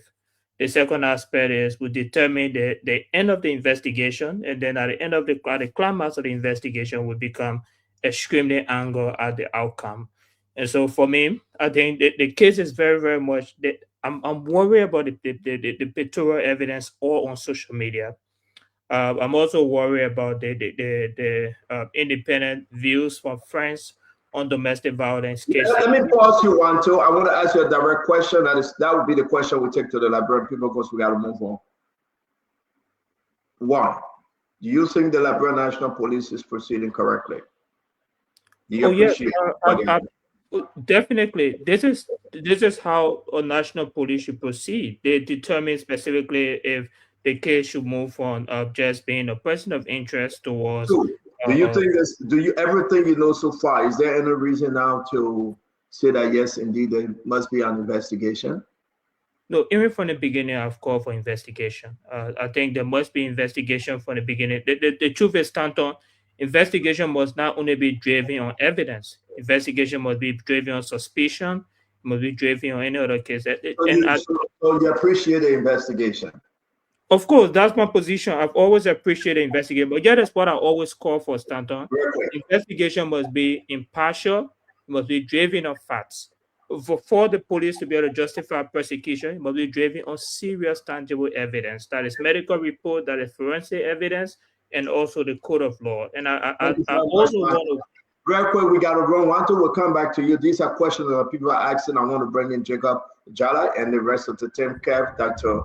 George, Dr. Boaklet. And then remember, Sita, Dr. Richardson can return. Welcome to the show, Jacob. The same question. What you see so far since the police got involved? Do you think it's a reasonable investigation? Jacob, welcome.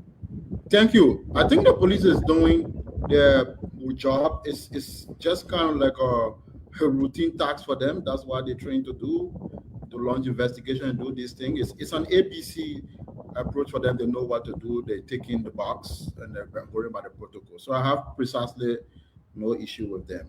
For me, what I have issue with, or let me not say what I have issue, what my view is on this whole noise that have been going around on the internet, is the matter of people jumping to conclusion. And I think most human beings, when these things happen, tend to be driven by emotions and all of that. As far as we are concerned, we don't know anything right now.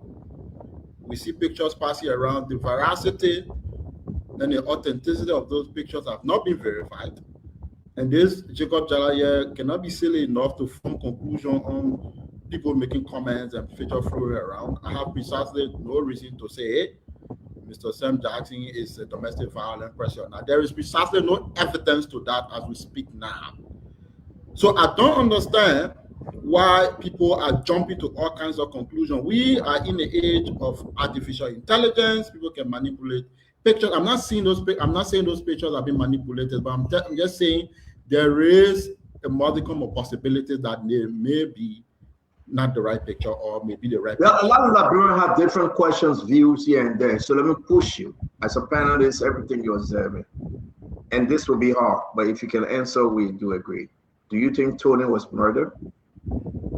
I have no reason to believe that at this point. So for me, Stanton, let me say the way I approach things in life.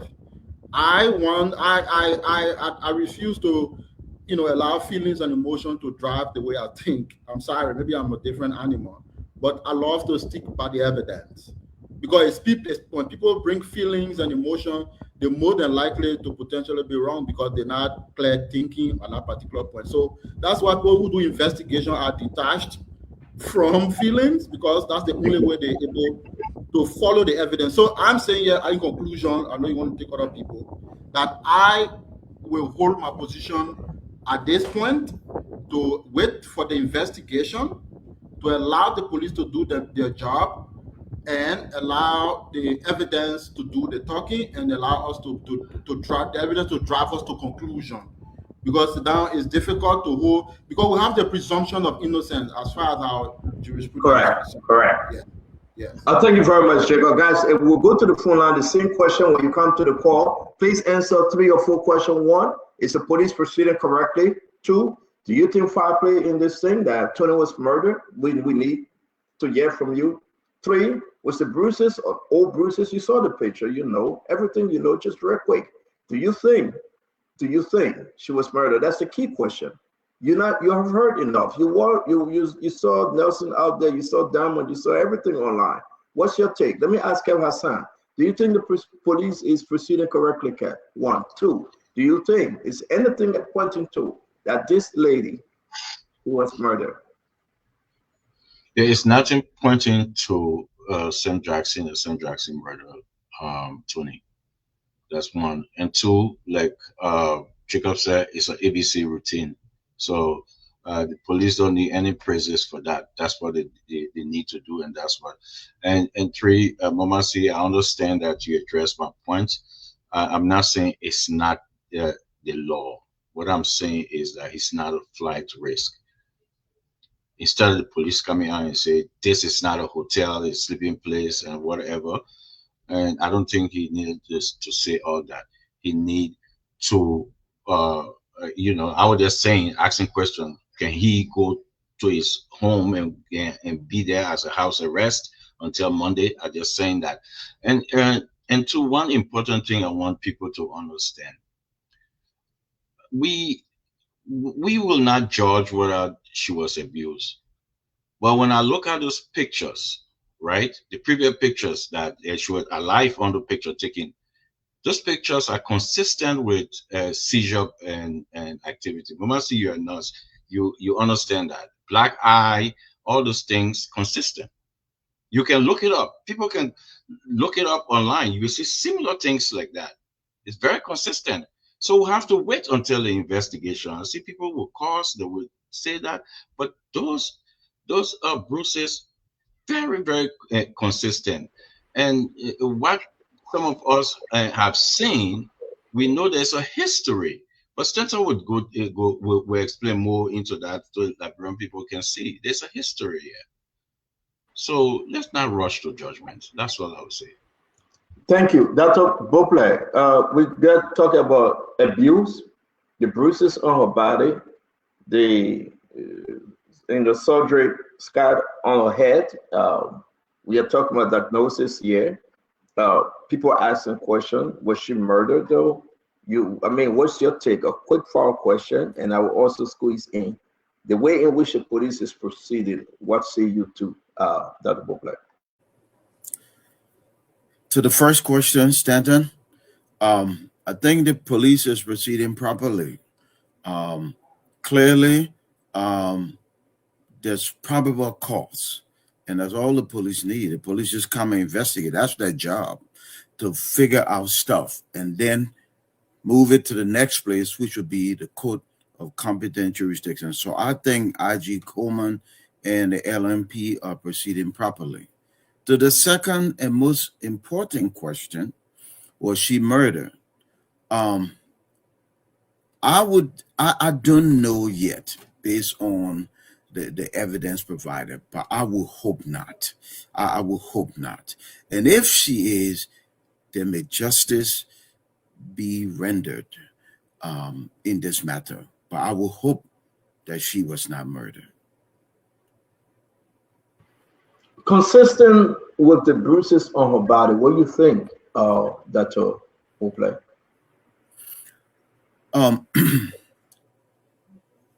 And I want to measure my words because I know public opinion, people want you to put a stick in the ground and take a side. Law is not emotion, law is reason. If you got a bruise last week, last month, 2 years ago, it could suggest a pattern. But what the law would be asking was that the cause of death. And so a lot of pictures we see may not be from yesterday, the day before, the day of her death. So I want to be very careful with that. And I know we would look at it and say, oh, the man beat his wife. It could very well be. And I'm sure once you get into the investigation, they would dig into it. But cause of death cannot be what happened 2 years ago, 4 years ago, 6 years ago. So based on the pictures, and to be very careful here, we'll let the evidence play out, because the jurors will dig into it. Did stem, corroborating witnesses, all of those things will create authenticity and validity, and then we can say this is it. But as far as cause of death, I don't think the pictures that we see may have been that day, an hour before. So are you saying those photos seem to be old? They're very concerning. They're very concerning. They indicate abuse at some point, but I want to be careful not to put it on the day of the incident or attach it to the cause of death. That's all. Thank you. Thank you very much. Emmanuel, Dr. George, you think those are old photos consistent with the bruises? Was she murdered? Is the police proceeding correctly? Well, Stanton, I won't say the police is proceeding correctly, but I would say that the line of investigation the police started is right. According to Mr. Rufus Perry, when he heard about the passing of Tony, he took his phone and he called the Inspector General, Gregory Coleman, and informed him about history of abuse. That information from Mr. Berry warrants an investigation. Where I am concerned is pictures being leaked from the hospital and the mortuary into the public domain. Now, I don't know if it is the Liberian National Police or whosoever is doing that, but if the investigator took seize of this situation, why are they allowing these pictures to be leaked into the public? Why are they not protecting the investigation?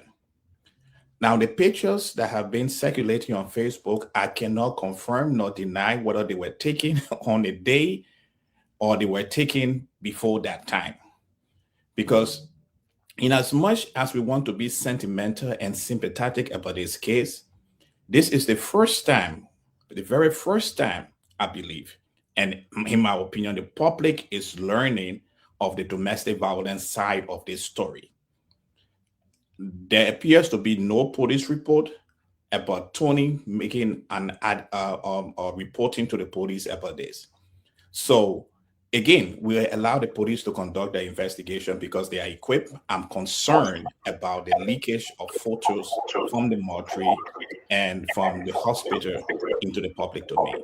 The next thing is that there are many in the public who are saying that, oh, because Mr. Jackson was eating a big bowl of fufu means he was not sympathetic. There are stages.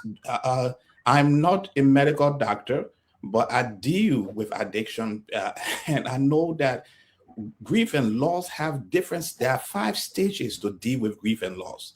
You start with the stage of denial, you go into anger, and you start to bargain with yourself. Is this how Mr. Jackson expressed himself? Because if we follow the pattern of Mr. Jackson, we know that he seems to be someone who craves our attention, and he put a lot of his issues on social media. And it appears that he was going through the same situation. But I agree with the police investigation.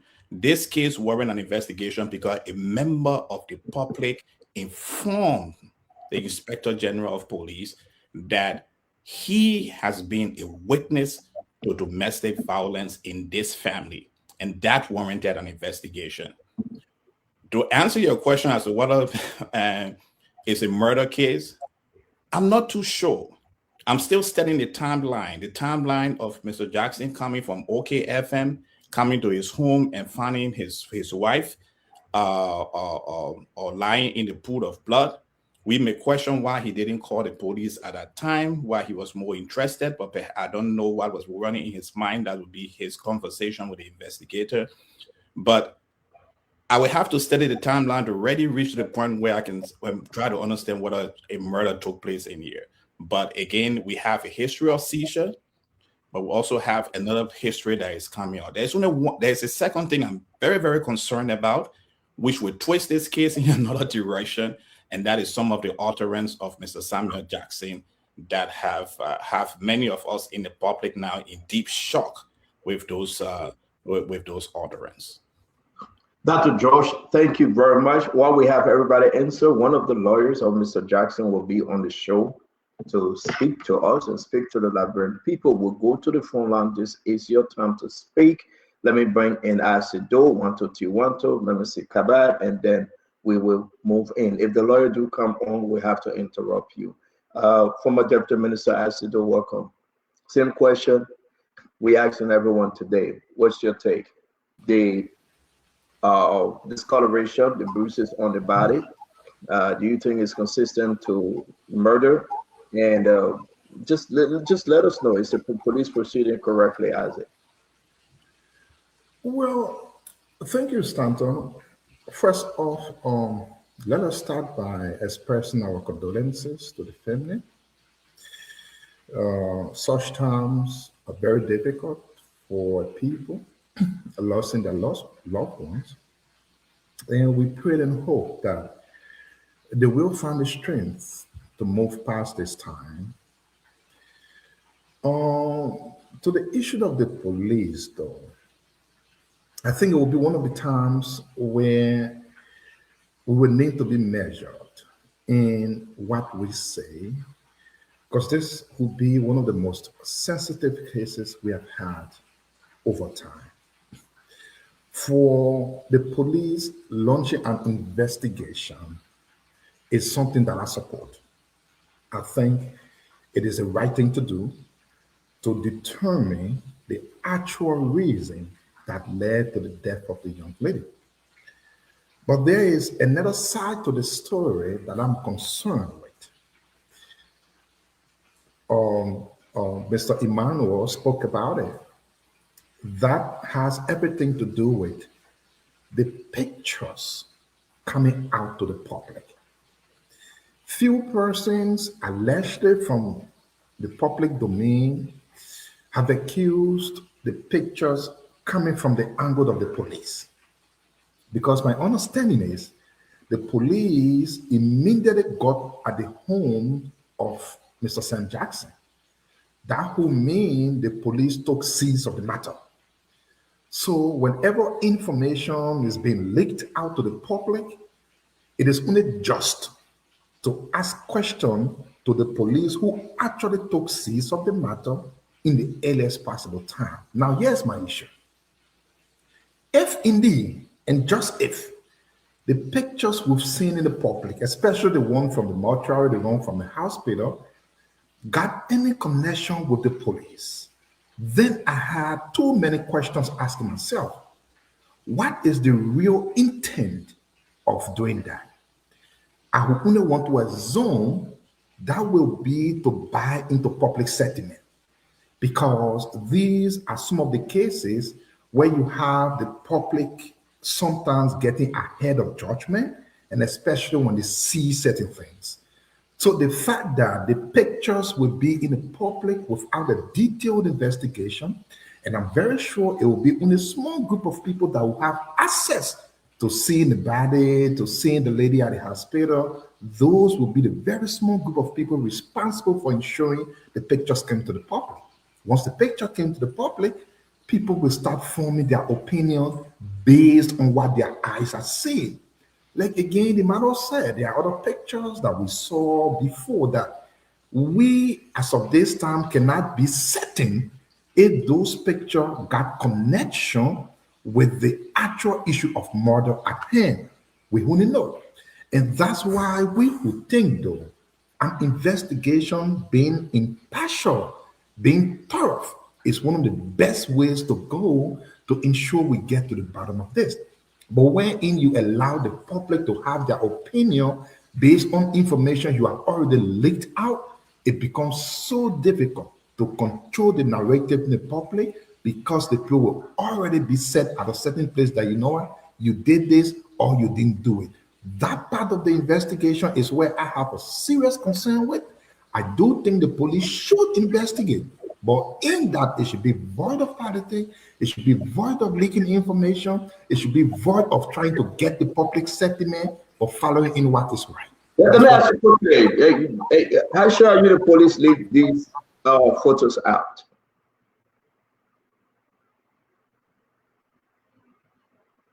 Isaac, without hearing you, Mr. yourself. How sure are you the police leak these photos out?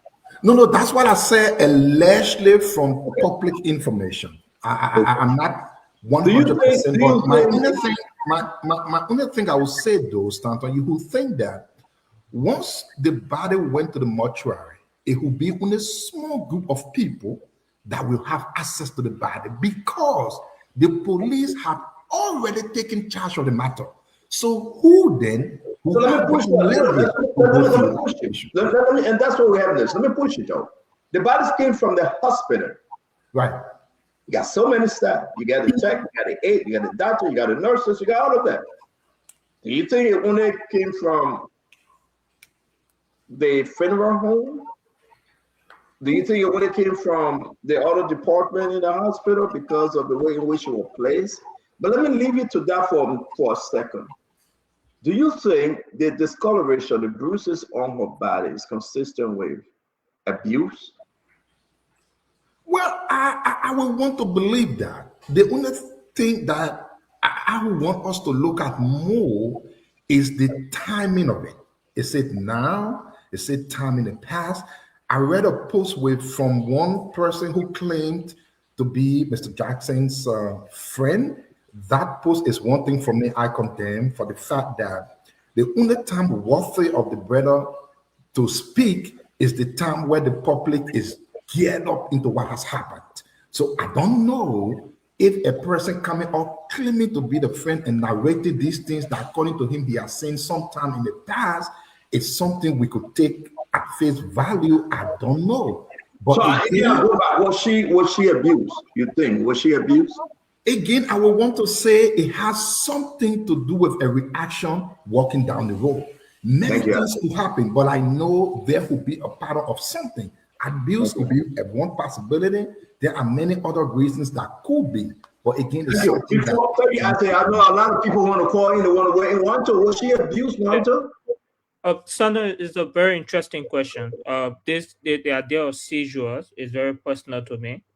I lost my biological sister from seizure. Sometimes they call it epilepsy. So I've seen firsthand account of the impact and the physical attachment it have on the body. So I'll be ignorant enough to justify, what impacted the bruise or specifically, whether it's seizure or domestic violence. I'm also cognizant of the fact that there's a firsthand account, which is from Rufus, his friend. And I must be able to take that into evidence that we must be able to, appreciate the firsthand account and call for investigation. The other thing I wanted to be able to come on, Stanton, is if this, let's say, for instance, if the pictures and the graphics is coming from the hospital, it's also deeply concerning. Health practitioners are bound by serial confidentiality principles. You leaking personal pictures and texts in the chat room, is helpful only for investigation purpose. My concern is now it's all on social media. It should have been used only for the investigation for internal purpose. Yeah, we understand that, and not to drag things to want to. Do you think those the allegations are circulating around that she was beaten, she was abused? I actually think, and I like what someone said, these are old photos, right? But it's part of the investigation now. Do you think she was abused that led to the discoloration of those bruises? The first-hand account is alleged. Of course, we must be able to take into account the first-hand account, Stanton. These are very serious allegations from Rufus, which shows that he witnessed domestic violence from her in the first-hand account. So what we need here now is an impartial investigation. And I think also I did listen to a statement where I don't know if it's alleged or something, where he said, as couples, we did, fight against each other. So obviously, in cases of marital affairs, domestic violence is very much pervasive in our economy. So for me, on this show, I cannot deny domestic violence. But what is more important to justify a standpoint, which I do want us to be able to look at, is to look at the cause of death and the domestic violence. They will have a chance to try two separate cases in this scenario. One is the evidence of domestic violence when she was alive, and the current scenario, whether it is a probable cause of death. And if we justify that in a very fair manner, we will have a deeper understanding of clarity and justice. And I think this is where the police, and I'll just close on the note, the police has an incredible role to prove the entire cause of death. One, they need medical evidence to determine the probable cause of death through autopsy and medical analysis. The second aspect is the source of the injuries, which I just spoke about, Stanton. Investigators must determine whether the injury was reported or the bruises that on the hair wound and all these things that have been justified in the image leads to probable death. Then we separate the previous case scenario of history and of medical evidence. I haven't seen the medical history yet, and I know you have better understanding of the medical history. And these are probable conversations to have to better help the investigation. All I will call for is that the public must allow the investigation to go through and avoid making, incidental decision making on who is guilty and who is not guilty. Thank you very much. We're going to end with Mama C. Mama C, the same thing. Mama C, we got to go to the phone line.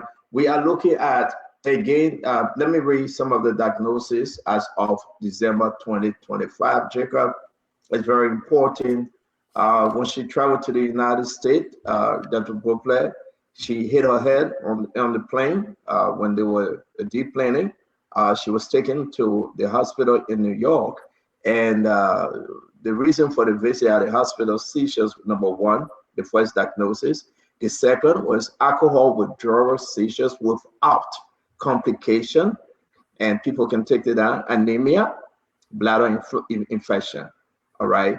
I'm not going to post them. We got a lot of history. These are the full diagnoses. And again, I was only told that I can read them. I'm not posting them. Now we're going to go to the medication involved, but let me just go over it again. The last visit at the hospital, the Jamaica hospital in New York, when they were deplaning and she bumped her head, she hit her head, they took her directly to the hospital. And this is very important.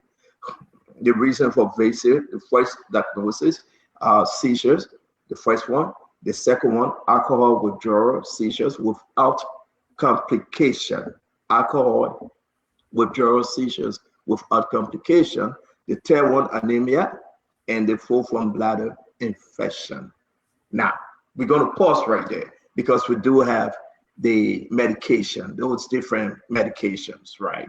And again, like I said, we receive a report. Let's just get into it. That Tony wasn't taking her medication. And I think that's why it was very important. And the smart thing the police did, they enter the home and they look at the medication. The medications, you look at some of the pictures, they are on the table, it's on the drawer, it's on the nightstand. Those medications, they are consistent with the list of medication that we receive. The list of medication that we receive, very consistent. Now, the report that we got, guys, stop calling for a little bit, please. Everybody stop calling. Let's get into it. We will definitely take your call. So the list of medication that was received, we want to say to all of you, I can only read them. I am not showing them up. Again, please, folks, stop calling. Let me take the phone number down. We will open the phone line later, but we have to go through this. It's on my phone. If you call me, I will not be able to go through it. So if you listen to the show, just pause a little bit, stop calling. Now, let me go the list of medication. We got the 4 different diagnoses, the admitting diagnosis and everything. All right, we got picture of Tony in the hospital here in New York. We got picture of her in the process. I'm not going to show that. But again, so these are the medication. These are the medication. All right, all the lab test was done. All right, lab test was done as well. You know, the basic lab step, the BMP, the CBC, right? The creatinine level was determined, right? Drugs monitoring panel B with confirmation, right? The hemoglobin A1C was checked. Everything else, as you can see, the check for UTI and all. These are all the stuff, and they did a CT scan. They did a CT scan at the hospital. So let's go through the list of medication. Medication at a time received on the document, page number 3 on the document with everything as 1. The medication received at the time, aluminum, magnesium, right? They call the medical, I have to say, because you got to understand if you work in the medical field. 1, 2, they put her on antibiotic for the UTI, which is Cetraxine, Rosifin. You guys can understand those are antibiotics, right? Diazepam, Valium. People that know diazepam, Valium for sleeping. All right, put on Pepsi, right? Famotidine, folic acid 1, folic acid 2. I don't know. Heparin was given. IV heparin was given in the hospital. Zofran was given as well. All right, and now the key medical, the medication that was given to her for seizure was a phenobarbital. That's the most important regular one. Phenobarbital was given to her. Potassium chloride, sodium chloride, vitamin B, vitamin B1. All right, and they gave her all these medication. And I will read the last one, which is so important, bear with us, and require, as usual, follow-up. We are talking about these are the information from the United States of America. I want us to pause there. I will reveal to you what we got from Liberia likewise. Again, like I'm saying to you, I cannot show anything because of all the other stuff involved. I was instructed just to read them to you. Let me go over the key medication again. And those of you that are taking note, then we can bring in our audience. I'm saying that we get in Montgomery County and we get in Jeremiah Samuel. Once they log in, we'll bring them on. But it's very important that you take note as we drive ourselves towards the investigation. And I'm happy that everybody's saying the police on the right track with the investigation. But the woman, let me end with this. It will be very important for us to go through now with phenobarbital. It is confirmed that she got seizures. She has seizures, right? And she also took diagnosis, which is very important that you should look at. Seizures, number 1, alcohol withdrawal seizures without complication. Number 2. What I said to you, even if you're not in the medical field, quickly, guys, we got to go through the phone now. We got a lot to share today. It's very important for us to go through them. Dr. Bopler, let's hear you. Stanton, I appreciate you. I appreciate you, listening medication, trying to inform us a little more. But, quite frankly, the most salient piece of information that could determine how this case proceed is cause of death. And we don't know cause of death yet, okay? The police have not declared that. You cannot take all your medication. My brother suffered from seizure, and he passes out every now and then. You may not take your medication here, there, over yonder. But what caused the death? I just want to be careful. I appreciate you trying to, illumine the public and think, but I don't want people to start drawing conclusion. Oh, she didn't take her medication, so maybe that's why she passed out. No. What caused the death? The police would tell us. And you have a death certificate coming up. We would not. Okay. Yeah, but Dr. Bopler, we would not. I would not go more than what Gregory Coleman. Correct. Right. Correct. We are fully informed, and you got to understand this. But we cannot, and I will not do this on the show tonight. I understand that. And want to explain that, and I will wait. We got to work in connection with Gregory. Now, somebody say, "Oh, HIPAA, no." If you get a consent to do this, it's fine. I didn't go to the hospital to get this thing. This is your hospital. We have been given a consent to want to read it. We are reading it, and these things will be displayed in the court of law. So the lawyers will have it. Everybody will have it, because I think these are some alibis. These are exactly what we need to know. So let's just go through it. Dr. Bopler, I understand where you're coming from. It's very important for us to take note. But I want to say to you, that's something. The reason why we are reading this because people believe otherwise, right? It led to the multiple seizures. We are hearing seizures occur more than 2 times that day. Okay. And she hit her head. So let me just footnote this, CEO. I appreciate you giving the opportunity, and I appreciate you proceeding respectfully and responsibly. And I'm with you. Some things you would not say, a lot of things you shouldn't say. I get it. All I want to say is this: since we all don't know the cause of death yet, we can't say specifically. Once the death certificate and the cause of death, clearly the police treating this as a homicide of sorts. Not a natural death. You police won't be going to look for forensic. But until they say the cause of death, a lot of things we're saying is just kind of preparing us for what they would tell us. Once they tell us, then we can zoom in from cause of that and work our way backwards and then connect the dots. That's all I want to say. Thank you, CEO. Thank you very much, Dr. Beauplan. Jacob, let's hear you. It's good to have you. We have to go to the phone line and hear our different people. But we have a medical practitioner here. We'll give her the time to weigh in before we go to the phone line. Jacob. Yeah.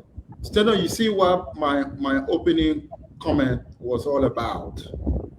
Because I have said, and I want to repeat that point, the best possible way to form an informed opinion about this matter is to open ourselves up to the possibilities, to different possibilities, not to rule out anything or not to factor in anything, to allow the evidence and the fact that the investigators are currently conducting to lead us to conclusion.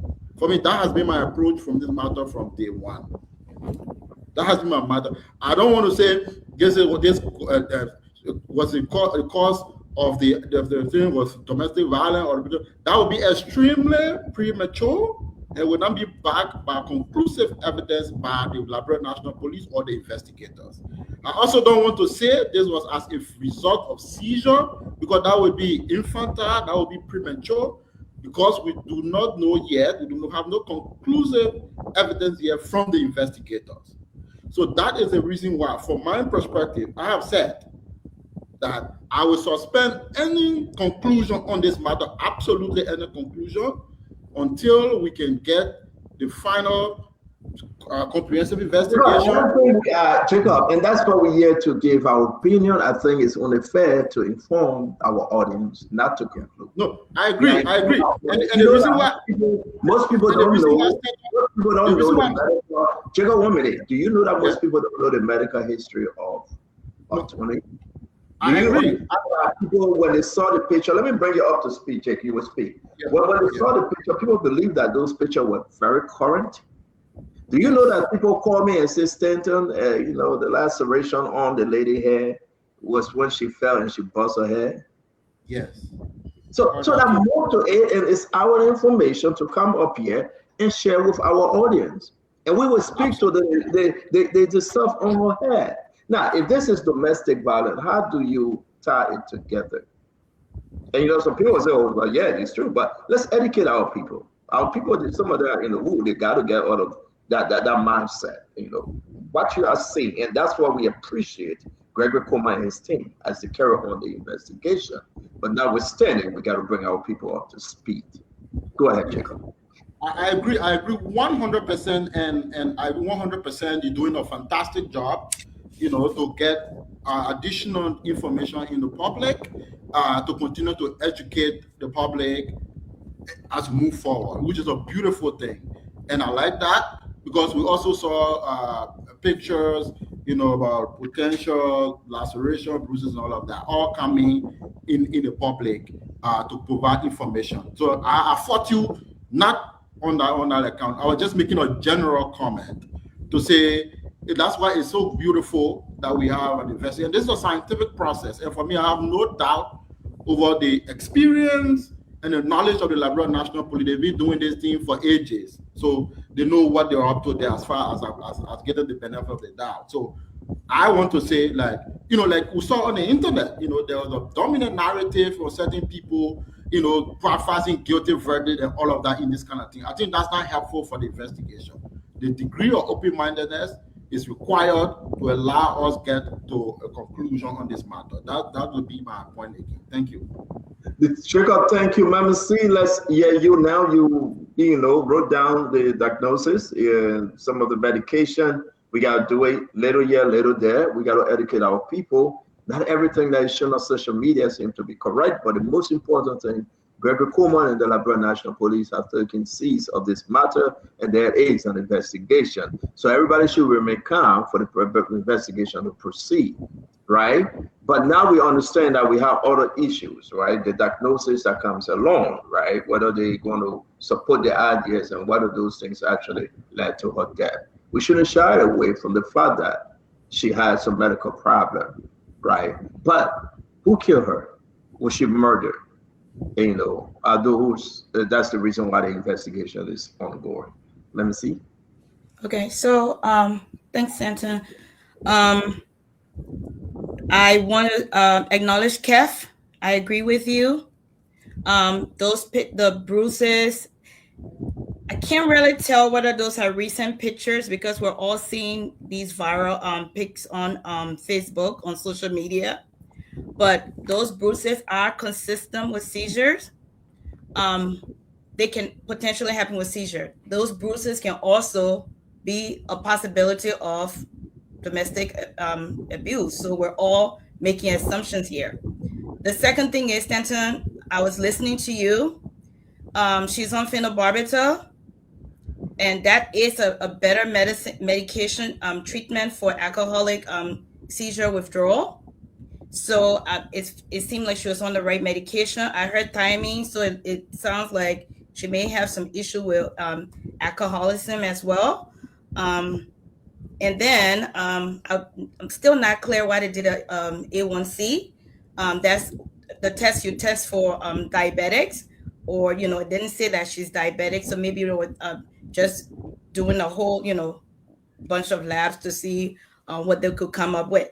So the medication is consistent for the seizure and diabetic alcohol withdrawal.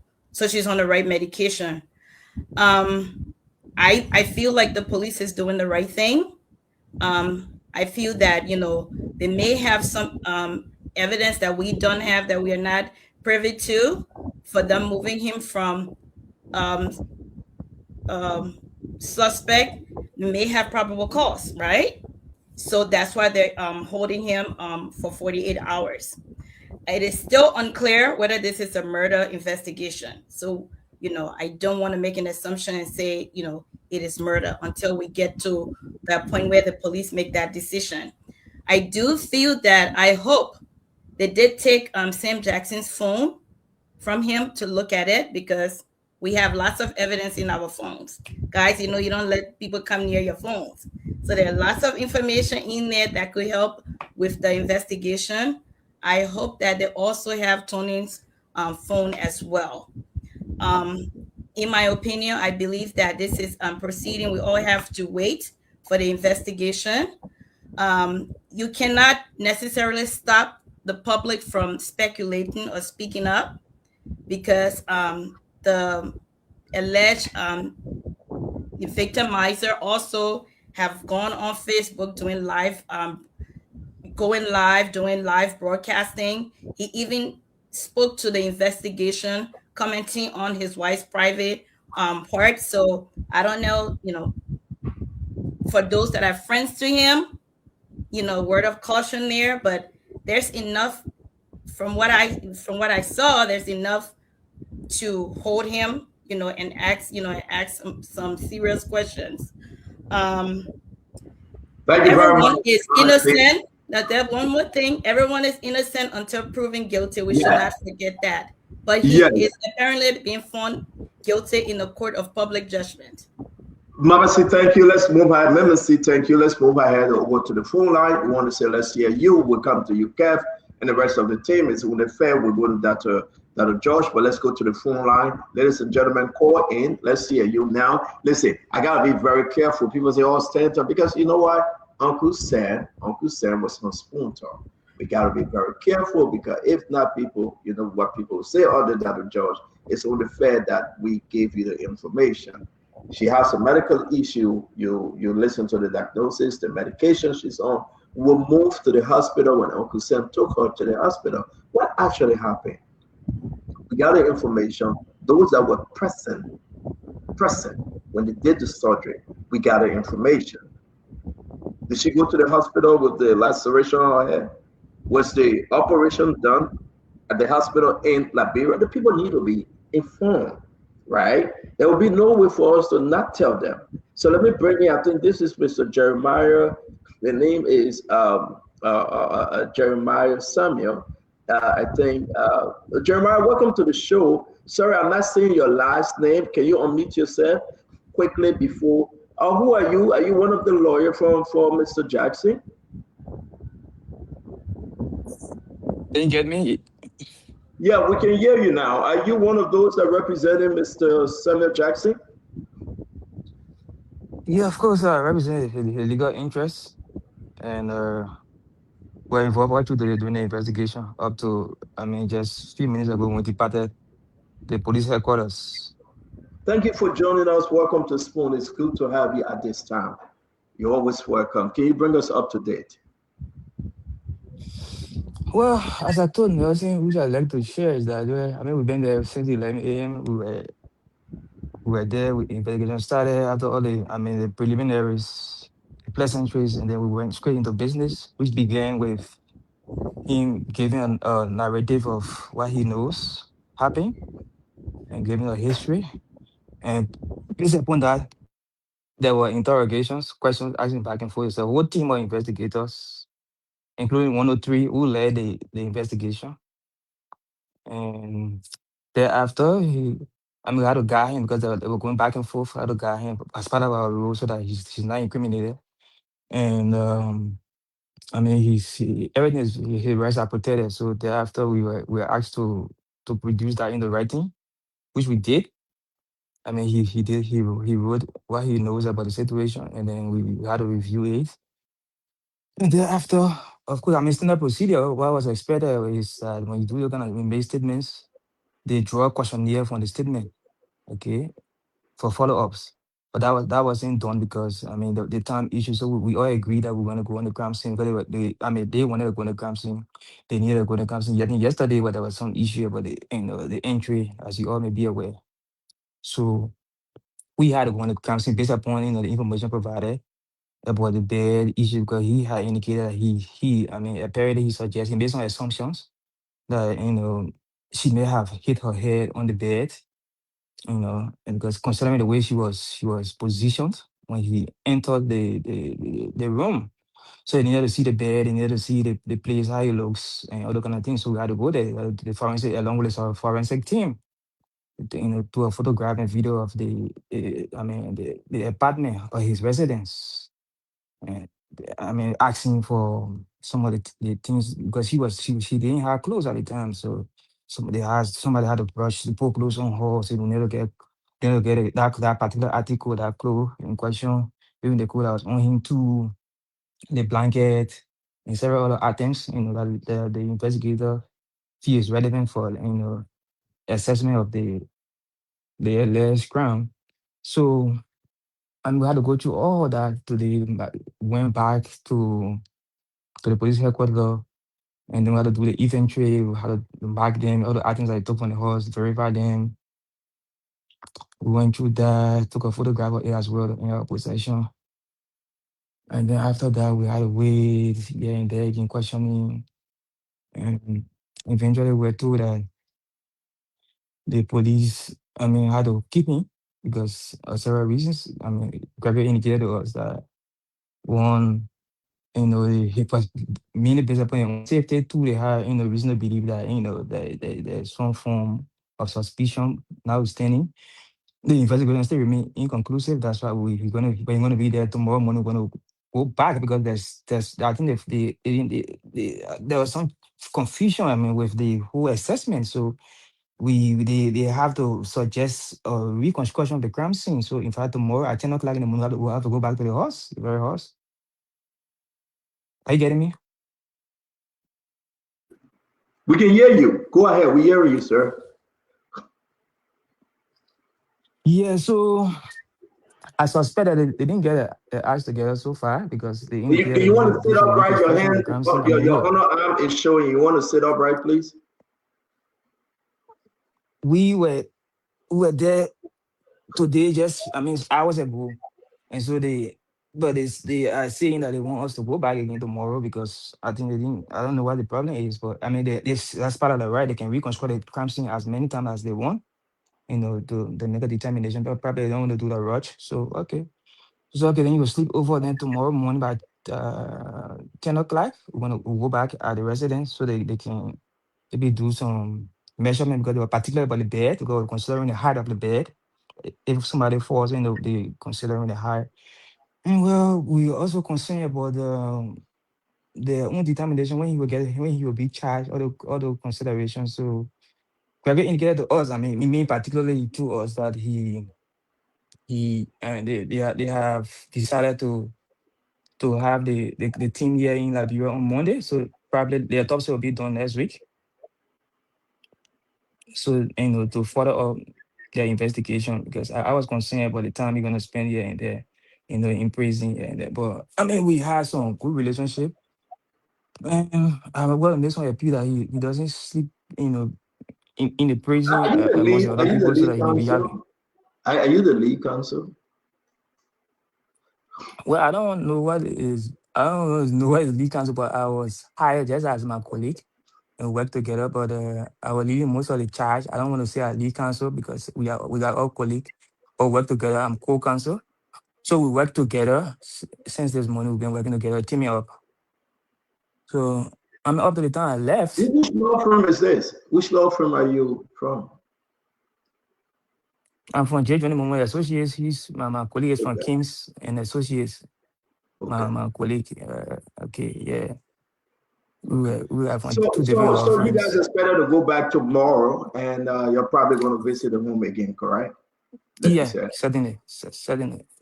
How did you leave So Uncle we're gonna go Sam? back. Is he upbeat? Sorry? How did you leave him tonight? Is he upbeat? No, he's spirited. He's spirited. I mean, we laugh. I mean, a whole lot of things. Asking here and there. Do a normal thing. I mean, we laugh. He's spirited. I didn't see any form of brokenness in him. So I mean, even though I was very worried and scared for him, but I mean, the way I saw him, I mean, he was like, Is Jerry, the don't worry. police, I mean, is the Labrador National Police proceeding correctly? Because some people out there think otherwise, but most people have appreciated the fact that they are proceeding correctly. Well, what do you think? In line with your practice? Yeah, so far I think it's just standard procedures, and I think it's in a conference, a better way of law. So, but so far, I want to see how it goes. Going back tomorrow, since it's inconclusive. But so far, I think it's the procedure is followed. I don't see any breach so far. We went through all the processes. We were more friendly. It was not hostile. The investigation wasn't hostile. That's why it took a long time because back and forth. We had to make inquiry. Everybody that come got doing. Can you allow us to ask you one question each, because we eager to know? Uncle Sam is part of this program. It is very important. Liberia from all over Glue Inc. Yeah, but I mean, as I indicated to Nelson, I reached out to me. I said, I'm basically going to give you, information about, I mean, the totality of the event today. And I don't want to go into details. So I don't know. Oh, you don't want to? Yeah, you cannot. So far, I don't see any reason really go into detail. I don't want to give an update of what we've been. Yeah, I don't see it appropriate. Got a whole lot of things far from what the public sees. Okay. Is there anything else you want to say? So far, we have completed that he didn't commit a crime. Is there anything else you'd That's like what I to can share with us? Is there anything else you'd like to share with us before you leave? Are there anything you want to share with us? I mean, just to admonish Liberian people to, I mean, I think as much as you don't control opinions, but to not jump to a conclusion, because I mean, what is out there is far different from what we see and what we've heard. And a lot of records we reviewed, there's some contradiction. So I like the narrative on social media should not be a basis for any judgment. But I can understand that's a code of public opinion, but the code of law is different. But I want to encourage people to calm down. I can understand the right of the victim and the women issue. All those are issues, But I mean, he's entitled to equal protection, and equal protection of law applies to both the victim and the accused. So much as he's been accused, he should also be given the opportunity and exhaust all the procedures in order for to be accusing him. I mean, blatantly, even passing judgment. I think it's unfair. If you don't mind, answering before you leave, Thank you. If you don't mind answering before you leave, you represented Gloria Muslim Scott, right? You're one of the lawyers that represented her, correct? Yeah, quite correct. Is there any similarity here? Are there anything you can compare to what you get into with Uncle Sam? Of course, there's similarity that but I don't want to talk much about that now. But there are similarities in terms of there are leeways to that form of tax already. But I mean, let's see how the process go along, and then maybe we can talk about it sometime. But right now, I mean, we remember going back tomorrow to reconstruct the crime scene. Maybe so the findings may be different again from what we found today. So I don't want to give you a chance. Have you guys received the death certificate yet? I know it's too soon. Is there anything from the hospital in your possession that speak to the cause of death? Not yet. Not yet. Okay. Not yet. Will you be at the Not autopsy? yet. Of course, a representative have to be there at the autopsy once it is scheduled. We have a representative there. It's not done in other part of the presentation. We have to be represented. Thank you very much, Councillor Jeremiah Samuel Dubo. We do appreciate you, sir. Thanks. Attorney Jeremiah Samuel Dubo. Anthony, thank you very much, sir. All right, well, there you have it. Dr. George, let's hear you. Anthony gave us his piece. Yes, and again, I'm maintaining my position on this situation. A member of the public called the Inspector General of Police, Inspector General Gregory Coleman, and informed him about past abuse. The police had to investigate to see whether past abuse was led to the current situation. So the police have on the right track. I'm amazed that certain pictures have been leaked to the public. That way I have my concerns, but I think the police is on the right track with this situation. Uncle Sam, as we have all stated, is a panelist on this station, someone I respect based on his struggle for Liberia multi-party democracy, when he had to take over the Democratic group in the U.S., when there was confusion between Bacchus Matthew and other members. He was the one appointed as the youngest person to head the movement towards our multi-party democracy. But be that as it may, we have a situation of death, a foreign person from South Africa, and it's important that we investigate the situation so that the South Africans should know that the Liberian authority did take all concerns seriously. Now, my concern now may not be of interest to the public, but it's of interest to what you share.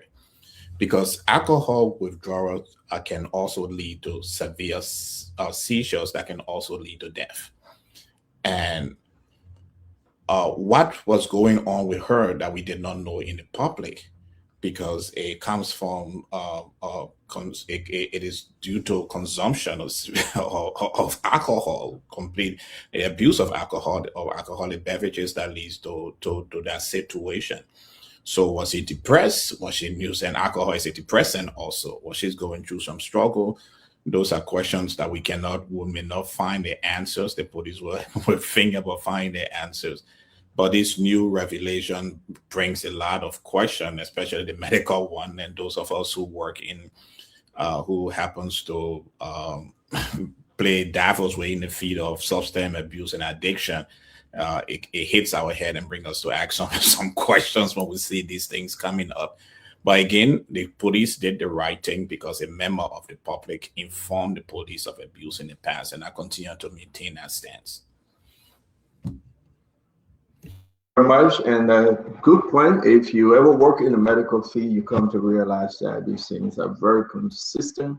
It's important for us to address it. Something was happening. While we close on this topic, we'll continue to more information, more documents, and I can tell you, those that were at the hospital for the surgery, at the hospital, those that know Uncle Sam, right? The surgery was performed, the different steps, we have the step-to-step, right? But again, we will just pivot a little bit. We got video concerning the commander, and I will say this after this conversation, of the LDA from Kitman. We have video that he was arrested in Sierra Leone today. He was arrested today in Sierra Leone with tons of drugs. the LDEA commander from Grand Cape Man. He entered Sierra Leone with tons of drugs and he was arrested. I will play the video and maybe we can discuss it more. Tomorrow we want to have the LDEA acting director on. We hope he can agree to come on that we can discuss all these different issues. Kev, let's get back to Uncle Sam. Now you heard the list of medication, the diagnosis. Again, our sympathy to the family. But what's the unit? You know, early on, I said this, and I see a lot of people on the live feed were insulting. I said, you don't rush to judgment, because there are a lot of things coming up, a lot of things that we know, a lot of evidence was saying. If there's a reason why they prescribe medication for you, if you don't take it, it will be you have an what we call unwanted effect, right? Because when you take the medication, it stable you. That is the wanted effect. You don't take it, you will get a wanted effect. It will have an issue. So you should, and people should understand that. I wish Dr. Bukler was on. He said, "Oh, his brother's seizure, he don't take it." But everybody different. Everybody different. Some people sugar level will go up; they don't drop. Some people sugar level will go up on that same. They will drop. As we call it, your A1C. So people need to understand that, in this case, listen. We know we would love to beat on people. Oh, this is abuse. This is this. But I don't know if Stanton will speak on that. But months ago, Sam sent message to Tony, a mother in South Africa. He said, "It's in." I think Stanton have that message. Maybe Stanton will speak on it. And this, maybe I don't know if Stanton will allow to speak. Complaining on the same incident that she have seizure and the alcohol consumption. This thing could happen. She need to take her medication, eat right, and stop. So there's a text message to Tony mother for Sam, I think months ago, almost a year ago. So we're having all this information coming in that we in our possession that we know about. So I think we should wait. And secondly, when the bruises, and I think and Central made that clear, right? That when you look at the picture that were released from the morgue, none of the bruises were on that picture,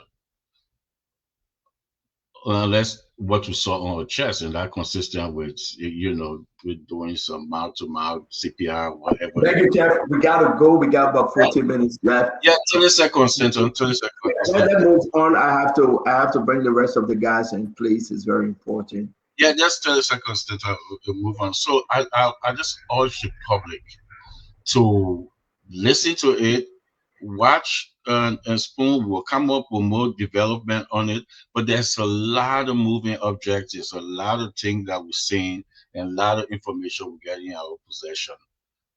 Don't rush to judgment. Thank you, Kev. Let me bring it in, Jacob. We'll hold suspendency for last. She will close on this. So all of you will go to the phone line, folks. We'll hear you. Don't give up. You're going to be heard today. Jacob, let's hear you. Yes, I mean, we are our heart is torn by the passing of Tony. I mean, these are the kinds of things that tear our hearts, because she was a truly gorgeous lady, and Sam and most of us here are friends. We do politics together. I've been knowing Sam for a long time as young student leaders at the university. I even met, Tony with him on a number of occasions. So, this was on the face of it, I we saw it externally a beautiful, intimate relationship that was moving on there. Now, we also know that, so on that basis, we are hurt, by her passing. However, we also know that Sam, and I can understand why we see a lot of brouhaha, a lot of polarization of opinion on the internet, because of course we know Sam was a deeply politically polarizing figure. We all know that he had sharp opinion, and many people don't. Some people don't agree with his opinion. Other people get emotional on Sam's opinion. But this is democracy. We too have sharp opinion. People don't like sometimes. But it's a democracy. It's a free speech, it's freedom of speech, and Sam is entitled to his opinion, entitled to his view on political matters.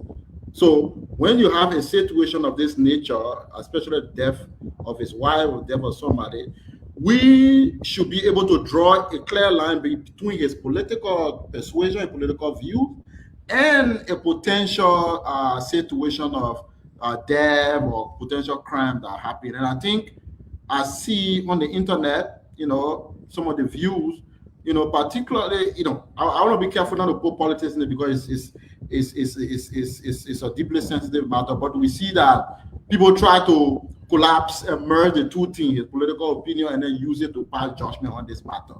And I think it's important for us to, again, I will repeat, we don't know many things yet. We really don't know. We are in the realm of speculation here and there. And speculation has no basis in it because we're just conjecturing. We're just supposing coulda, shoulda, would have. So that's why it's important for me. I always try to do that. I'll draw the line between that.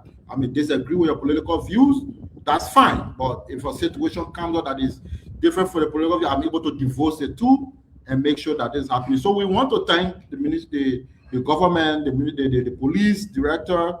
With this country, our taxpayer dollars, we invested a lot of money in building capacity in Liberia National Police. Army was here, they built a lot of capacity in forensic section. We pay our money every day to make sure our police have the capacity to do this kind of investigation. And, we have the presumption of innocence. And if any foul play happen around the death of Tony, we are here, we advocate for justice to be served. But at this point, we want to remain extremely open-minded. And we want to stand on the side of the evidence, and we allow the evidence to take us, to conclusion on this matter. So, people, I think we all need to be educated and warned not to politicize this matter. I know it's freedom of speech, but I see some Unity Party people, same language there, more Ali there, trying to bring so much politics. I think that's dangerous. I don't think it's fair, Jacob. Let's hold you there. Let's move on. I think if you do this, that's my view. That's my view. No, but then that's my view to tell you that if you do this, you're trying to put politics into it. I don't think those people are, because it's seriously, the reason why I'm going to stop you, because I know Mo Ali, and I don't think he went after Uncle Sam negatively, too. Two things happen here, and Mama C spoke about the other issue. Uncle Sam looked at the child of another man and said something that was so odd, whether he was angry when he said it, and that is wrong, and that's why Emmanuel George is speaking to. We always calling Uncle Sam 24/7. Please be quiet. You don't have to speak. Just lay down the cell phone. But any issue between you and Mo Ali, you will solve your issue later. I got no issue with no human being in this world. Trust me, I'm a free mind. I got no issue. I'm just saying that we should not politicize the matter. Yeah, trust me. Yeah. Thank you. I said, let me bring you on to one to kind of great. Then we'll go to our sister member C. That we will be taking a full call for this. And I want to say it's always good to have you here with Spoon. I think what the police is doing is exceptionally well, and we should applaud them. And we wish Uncle Sam well through the investigation process. Isaac. Well, Stanton, thank you. And like we said earlier on, for some of us, we want to remain consistent as to how we approach the issue of death, any death, because every life should matter. in the time past, we were on these platforms asking for the people not to rush to judgment.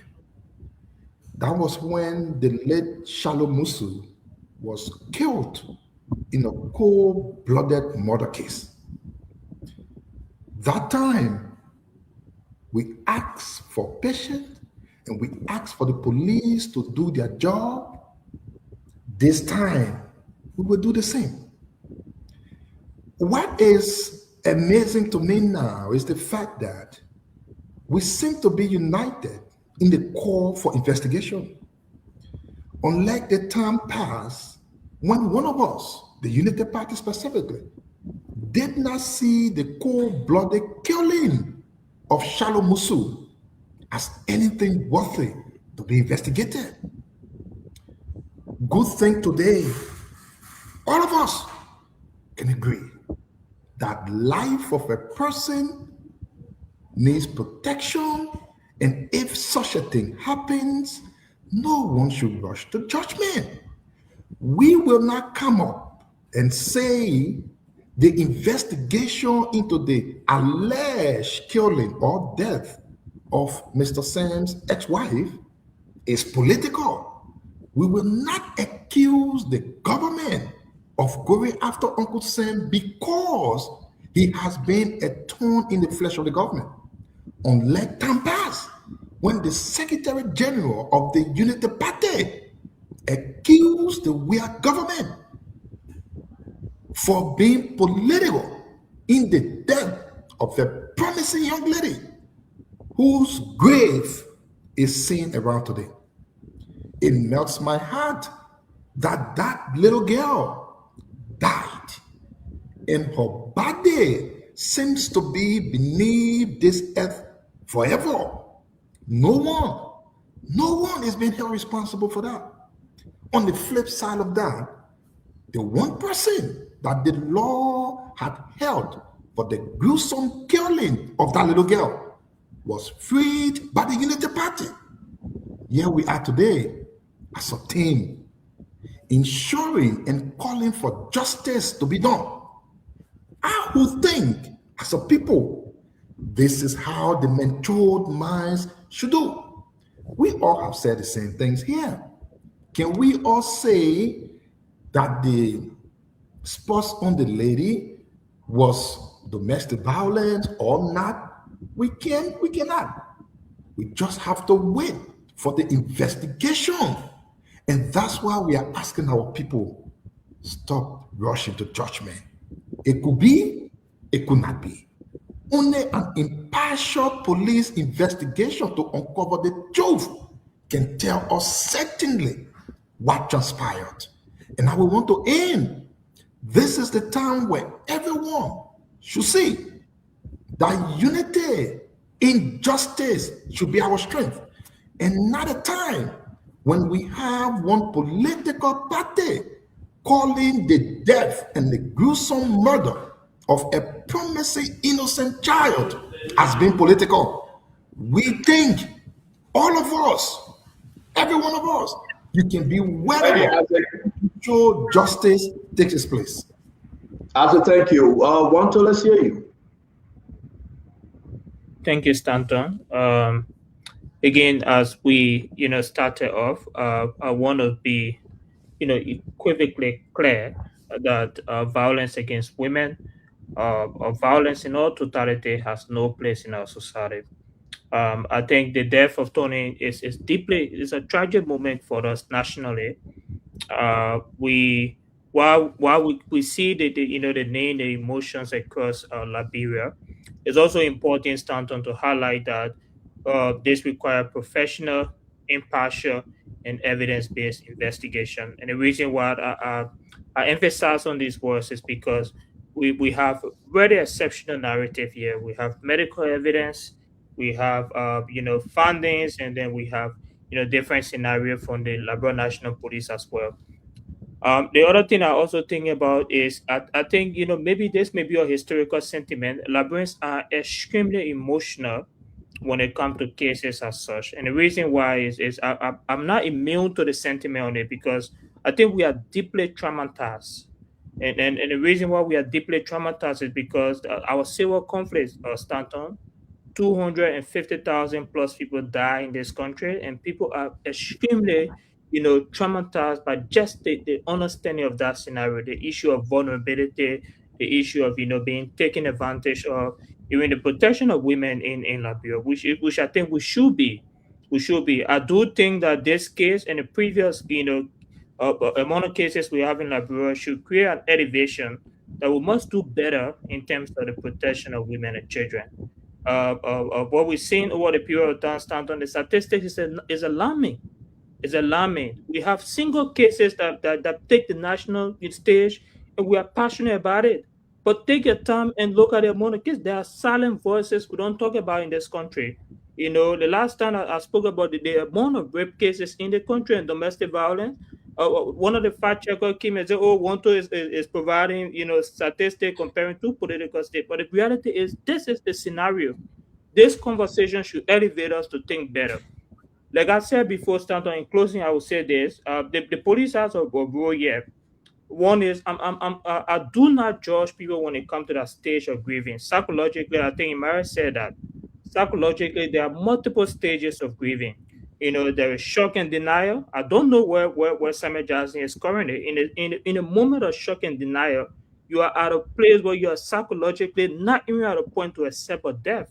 You may behave irrational. You may behave, unavailable to the surrounding, and you may be present yourself in a way that you're not even aware of the situation. I'm not judging where he is currently, but I wouldn't judge the stage of grief or the personal output of an individual to warrant a case as such. The other thing I also do think that we must do better with, Stanton, the police has a role here to be objective. The police has a role here to be impartial and to be able to demonstrate, a fair and professional case. They must be able to understand that this is a case that all Liberians are concerned about. The court of public opinion is not a jurisdiction for any case as such. And I will say this as possible. We must separate court of public jurisdiction or the court of opinions from what is fact and what is truth and what is honest. We have two cases that is alarming here. We have the case of domestic violence. We have to decide whether the domestic violence instances is the probable cause of death, and we have to decide whether the domestic violence case is a case of previous occurrences. Either way, the police and the prosecution has a right to be able to pursue it, whether it's past or present. They can definitely file it for domestic violence and probable cause of death. I'm very concerned about this. I wish the investigation all the best in these areas. Thank you very much. Colonel Gray? Stanton, thanks, man. Thanks, everyone, for coming earlier. One thing in our humanity that we look forward to is all men, I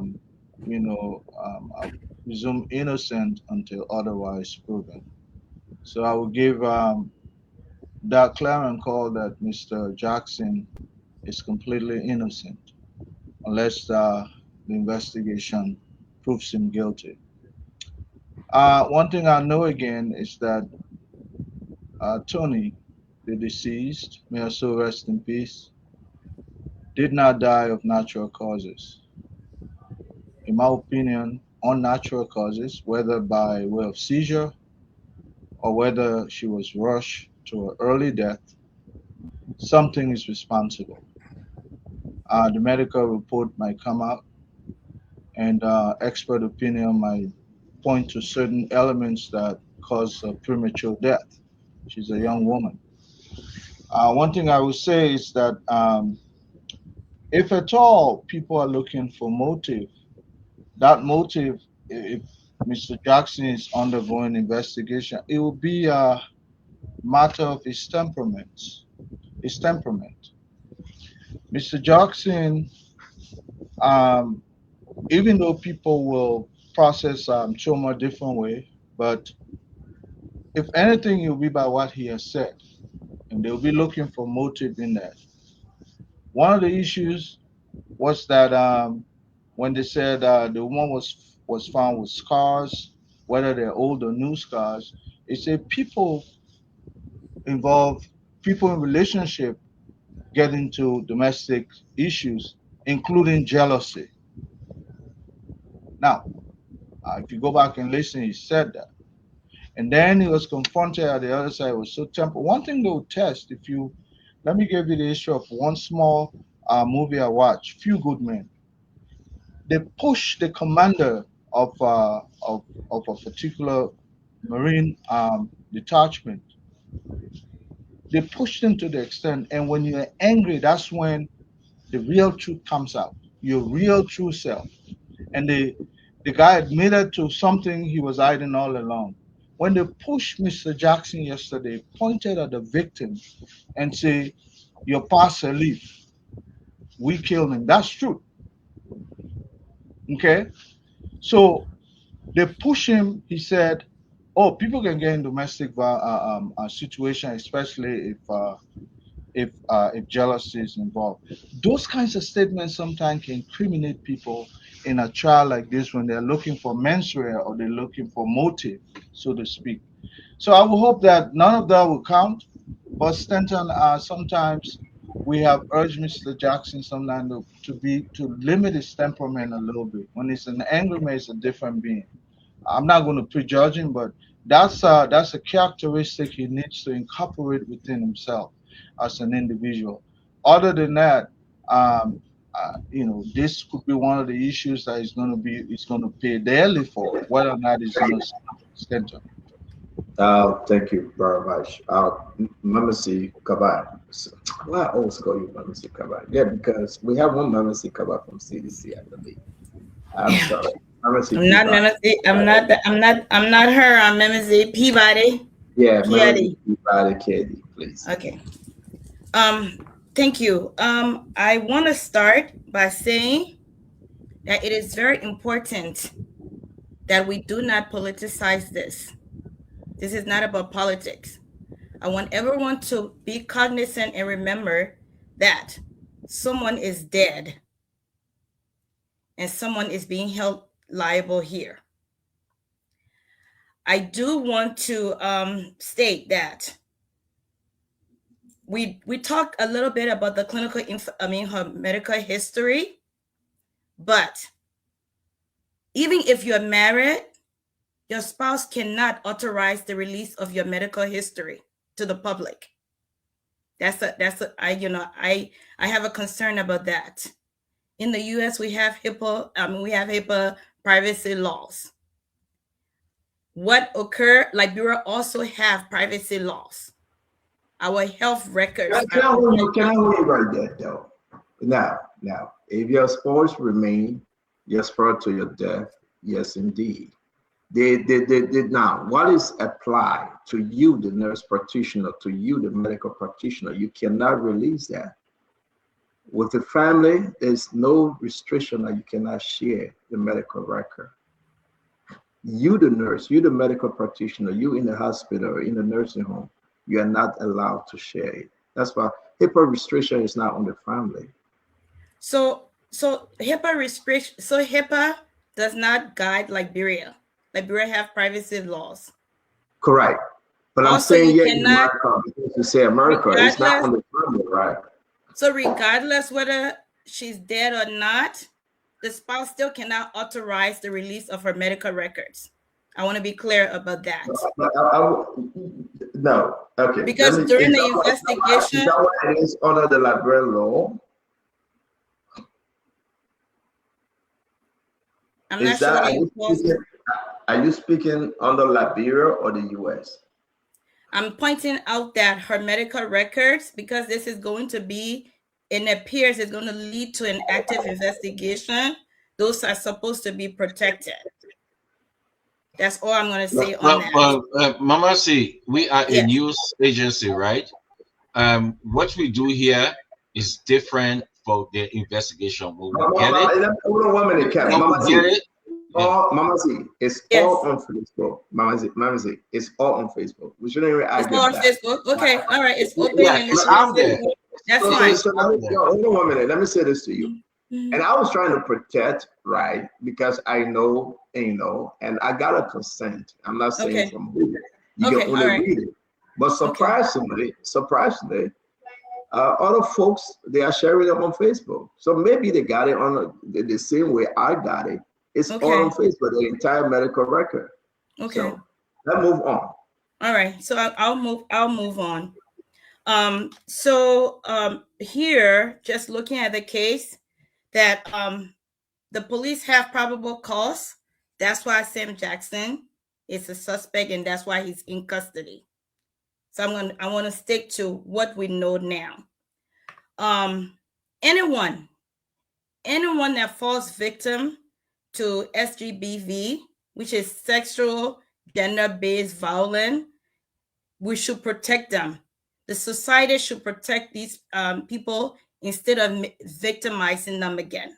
So that's my concern, okay? That, you know, her record is there and we cannot victimize her as she's there. She needs, if this do end up as a crime, we have to protect her. We have to protect our, you know, children. We have to protect women. We have to protect men, that, you know, men can also be victim as well. We have to protect everyone under the law. It is the law of the land to protect our victims. We have actual laws on the books on that. So I want, you know, we should not politicize this. You know, and I stand firm on that we have to speak up for victims. Regardless, you know, whether it's public, you know, we all are going to have our opinion, but we have to stick to the facts. There was a potential crime committed here. This is still being investigated. So we can have our opinion, but it still has to be based on the rule of law. Because again, someone died. Allegedly, this was a crime. Someone is going to be held liable. I honestly want to extend my condolences again to Tony and her family, because this was a sexual or violent crime against a female. And, you know, as a female, as someone that, you know, that speaks on women issues, this was not okay. And we cannot let this continue on in a society, because we have lots of issues with sexual crimes against kids and women in our society. And we need to speak up on that, and those need to be prosecuted. And you know what, Stanton, I can suggest to you, maybe you should have a criminal investigator come on the show to speak to some of this. But thank you for having me join on your show to speak to this. I do not think they should be politicized, because there was a crime committed, an alleged crime committed here. Let me say thank you very much, Peabody Kede. Thank you. I hope I won't forget your last name. I want to say to all of you, it's been a wonderful show, but let me give my take. As always, I am concerned, but we are limited to speak to certain issues that involve everything you are hearing, folks. I know we all speculate sometimes, we give our opinions, but the investigation will lead to the fact. A lot of questions. I spoke to Uncle Sam today, and I asked Uncle Sam, which is so important for us to explain tonight. Have you ever hit on your wife? I asked him the direct question. I asked Uncle Sam, have you ever hit on your wife? Have you ever beat your wife? Uncle Sam said, Stanton, I have never. I said, since you guys got together, since you met. And Uncle Sam said the last time we had a serious argument, and this is what Uncle Sam said, was 3 years ago. And I asked Uncle Sam, because I said, Uncle Sam, you need to tell me the truth. Have you ever abused her? Have you ever called her name? He always said, you know, I call everybody's name, but I've never laid my hand on her. I asked Uncle Sam, the situation in the hospital, what happened? Uncle Sam said that was a surgery that was done to reduce the pressure in the draining. He said it was done in the hospital. He said the doctor can attest to it. I said, so well, Uncle Sam, so you mean you're telling me that nothing was on your wife's head prior to going to the hospital? Uncle Sam said, no. You can ask the doctor that did the surgery 2 days ago. He opened my wife's head. Those that were at the hospital, he pointed them out to me. And it's good that we are not speculating yet. I'm asking. I have not had a full sleep. Let me see. Back and forth, asking questions, speaking to Uncle Sam. He was mad. Then I got angry and I texted him. I said, you need to get the whatsoever off Facebook. I said, it's not helping you. You need to stop. I asked him, I said, Uncle Sam, how did you meet your wife when you returned from the radio station?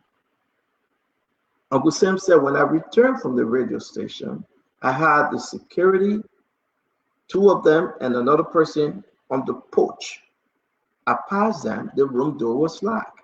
When I opened the room door, I met my wife lying on the floor. Then I said, Uncle Sam, what did you do? Uncle Sam said, my wife was naked, and I screamed, and the king helped me to put clothes on her. How did you leave your work prior to going to the radio station? Uncle Sam said, Stanton, I kissed my wife. Usually, when she's in the room, she locked the door. Usually, the people that in the yard, the security, they all know. How did you get your wife to the hospital? He said, Stanton, I came on the show. There was no even an ambulance, and I said it, to take my wife from Catholic to the other hospital. I had a full conversation with Uncle Sam. Has it ever happened before? Uncle Sam said, yes. My wife bumped her head when we let her at JFK Airport. Have they ever happened before outside of JFK? Uncle Sam said, yes. It happened in South Africa. Has she ever experienced any bruises? Uncle Sam said it's a normal thing. The woman bruise all the time.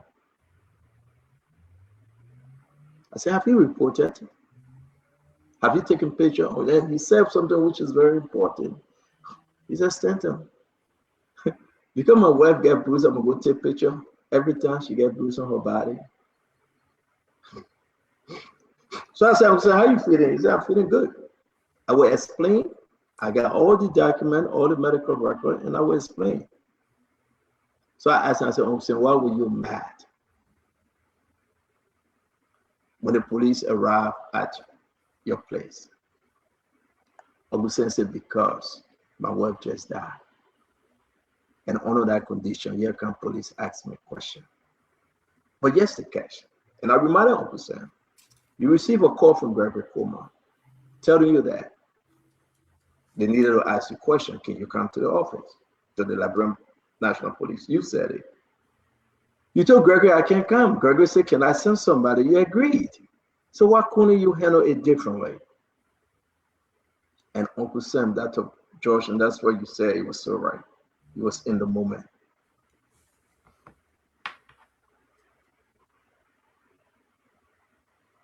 So what we are saying, and what we are saying here, folks, it is only fair for us to allow Gregory and the rest of the investigators, the entire Liberian National Police, to proceed accordingly.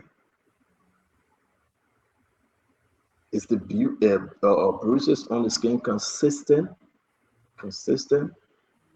to these allegations? Was she murdered?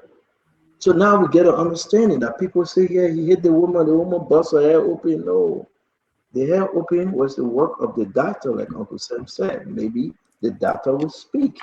The doctor have to answer question. The doctor, the surgeon is in Liberia. He will have to answer question.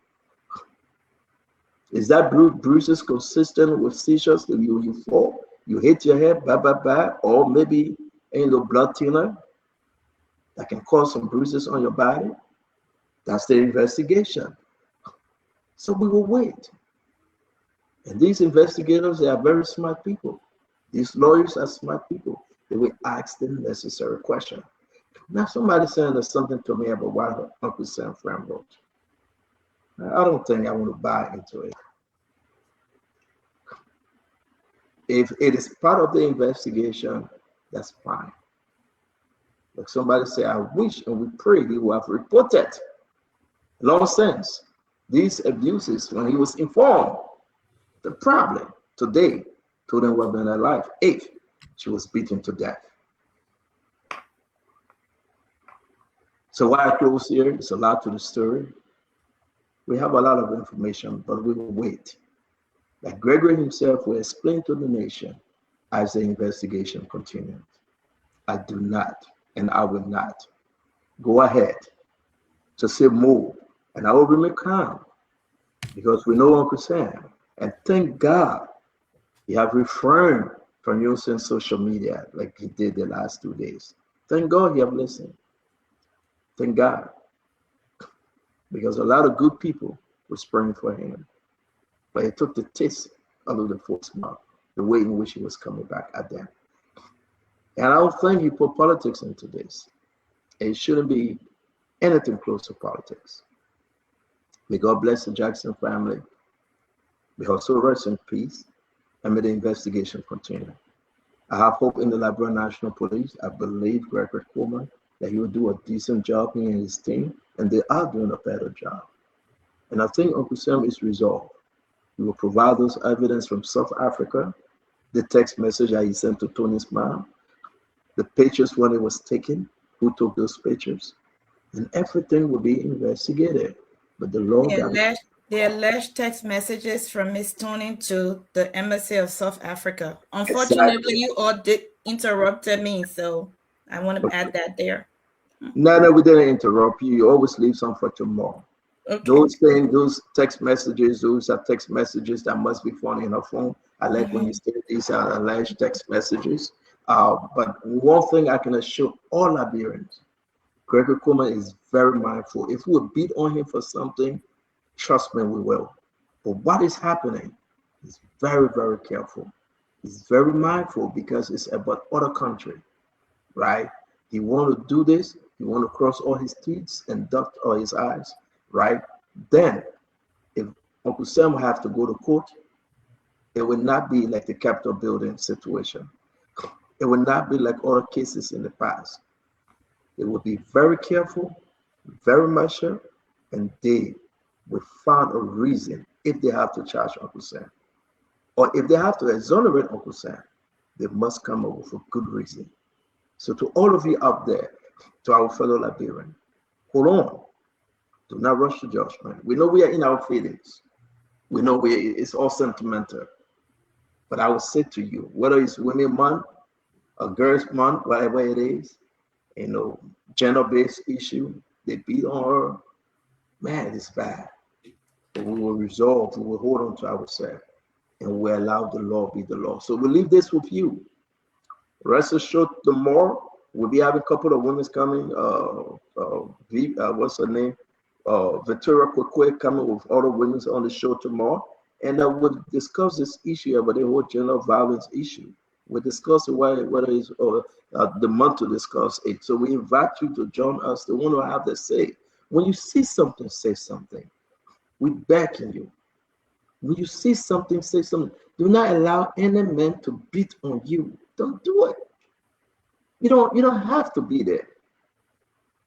These are, if it is true, it will lead to this. We're backing our sisters, our mothers, our girlfriends, and our wives. We're backing, we're backing every one of you. You don't have to be there. Don't let it to go this far.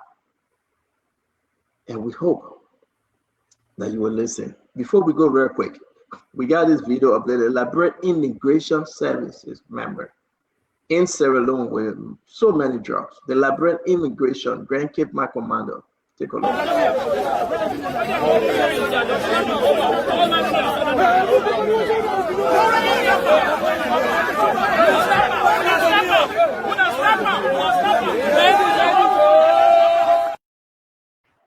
Liberia Immigration Commander at the border, Grand Cape Man, he entered into Sierra Leone with so many drugs.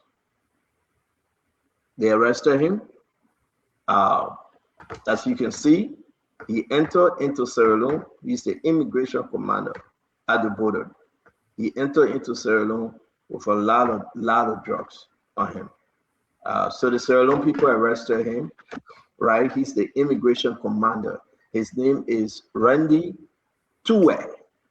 Randy Tuwe, the Deputy Border Patrol Commander of Grand Cape Mount. Deputy Patrol Commander, Border Patrol Commander, LIS, Liberia Immigration at Grand Cape Mount. Mr. Randy Tuwe. He was arrested in Jadema, Sierra Leone by the Sierra Leone Drugs Enforcement Agency. Possession of 600 strips of tramadol tablet. What you're going to do? Maybe the man here thing. You see, so there you have it. They arrested him today and he's under investigation.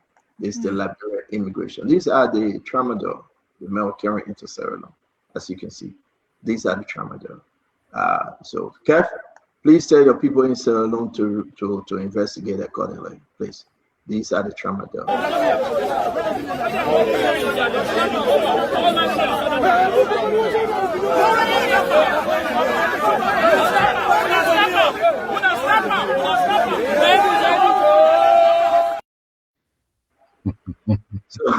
So there you have it. I will sit back and thank you for coming, every one of you. I will take calls. I want to hear more from the Liberian people. If you have to leave, that's fine. If you want to hang with me, I do appreciate.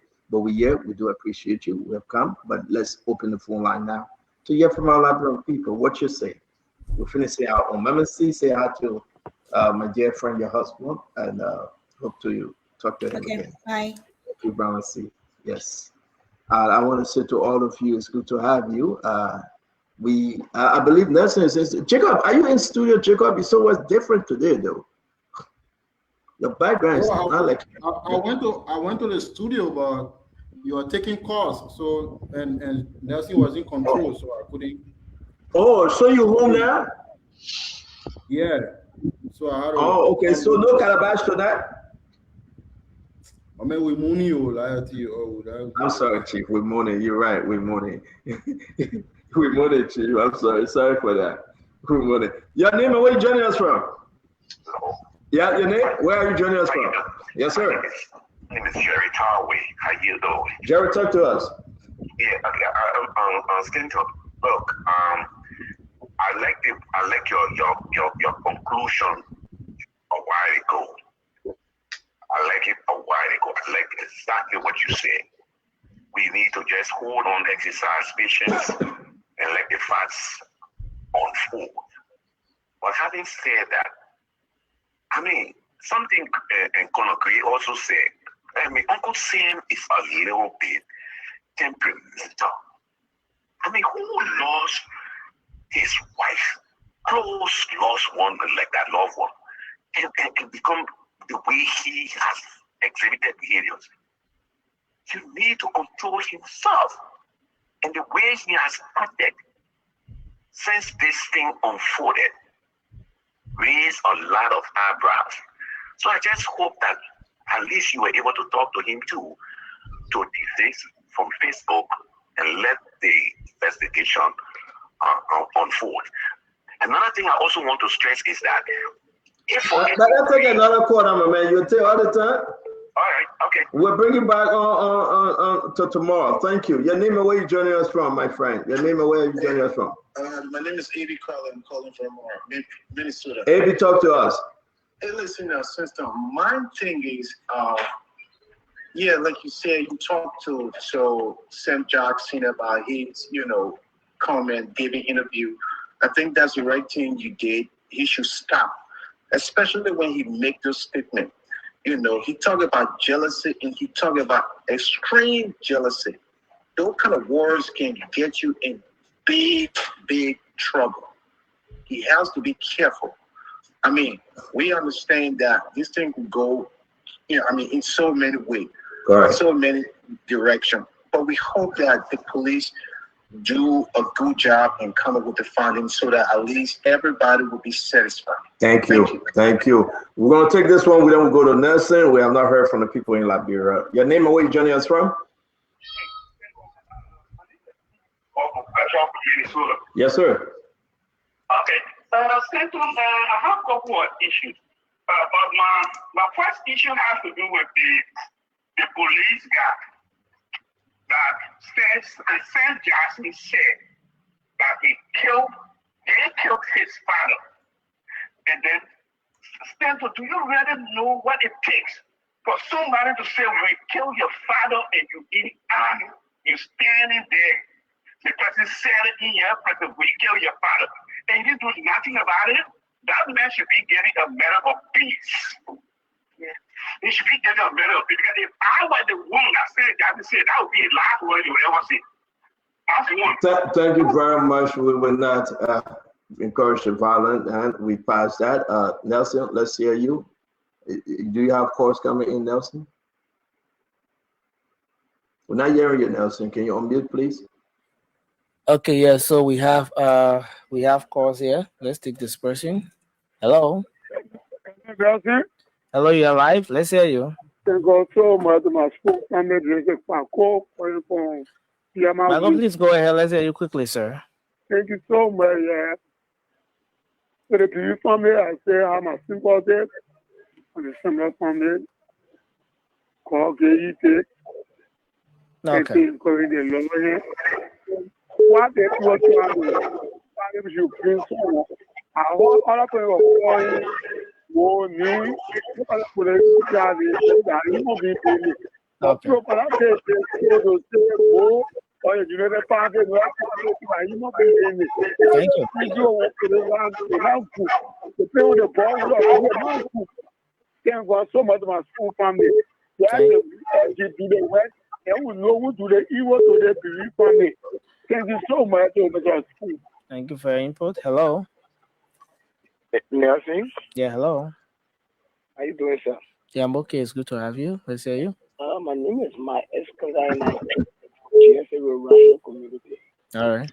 Let's hear you. And I listened to the CEO. He said he asked the 73-year-old participant, and then he asked a few questions. And one of the questions was, when you came onto the radio station, what was your wife? And he said he worked for this and the door and that. So how did he manage to open the door? Thank you. Thank you for your input. Let's see if we take this person. Hello. Hello. Hello. Yeah, hello. You're live. Let's hear you. Yeah, thank you. This is Sam here.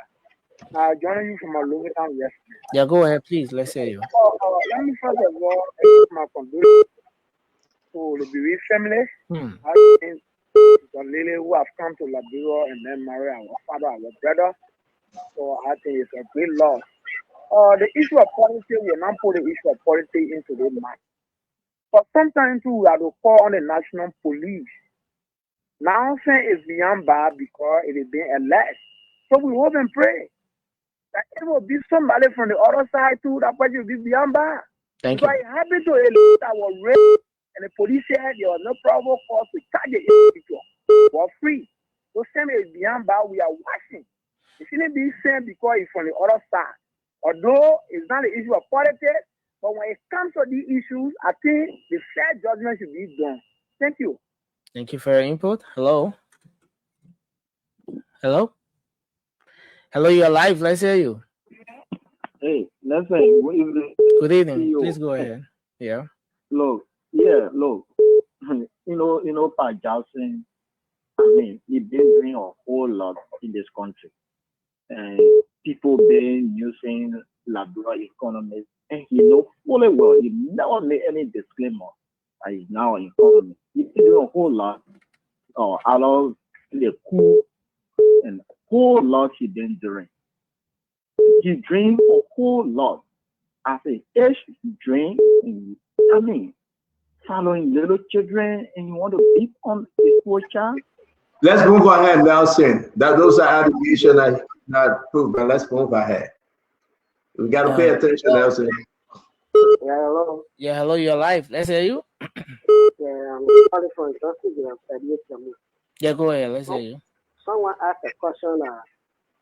They do a lot. How they put them on the opinion. Who knows? Maybe they go. The light is not Allah. The puzzle I put them on to the station. Okay. So that one again, we're working on our. So we Thank know you. how to wait for the police. Thank you very much. Thank you very much for your input. This person, hello. Okay, this one, hello. Hello. Yeah, hello. Please go ahead. Let's hear you. Yeah, thank you, Nathan, for picking my call. Abu, I'm calling from Oputon. Yeah, go ahead. And Nathan, I'm just shocked, very shocked. I'm awful. Just enter.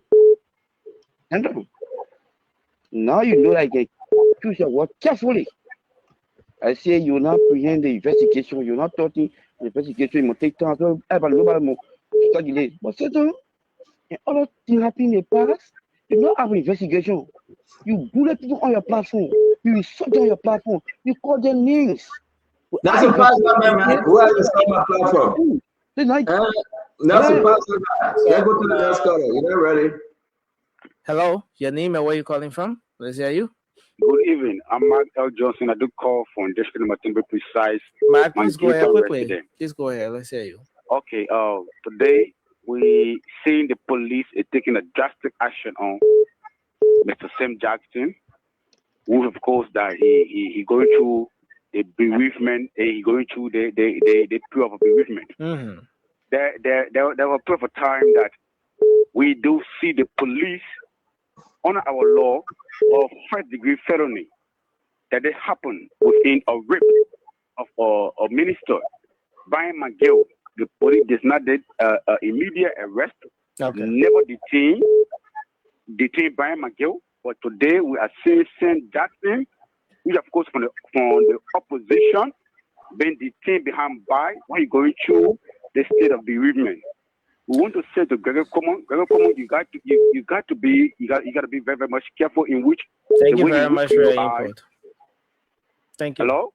Yeah, just conclude quickly now so we take others. We want to say to you, Gregor Common, you got to be very, very much careful the way in which you are proceeding. Okay, thank you very much. Hello? Yeah, hello. Yeah, please go ahead quickly. Yeah, go ahead quickly. Let's hear you. Yeah, I say thank you to that army man that on our show. He get my heart.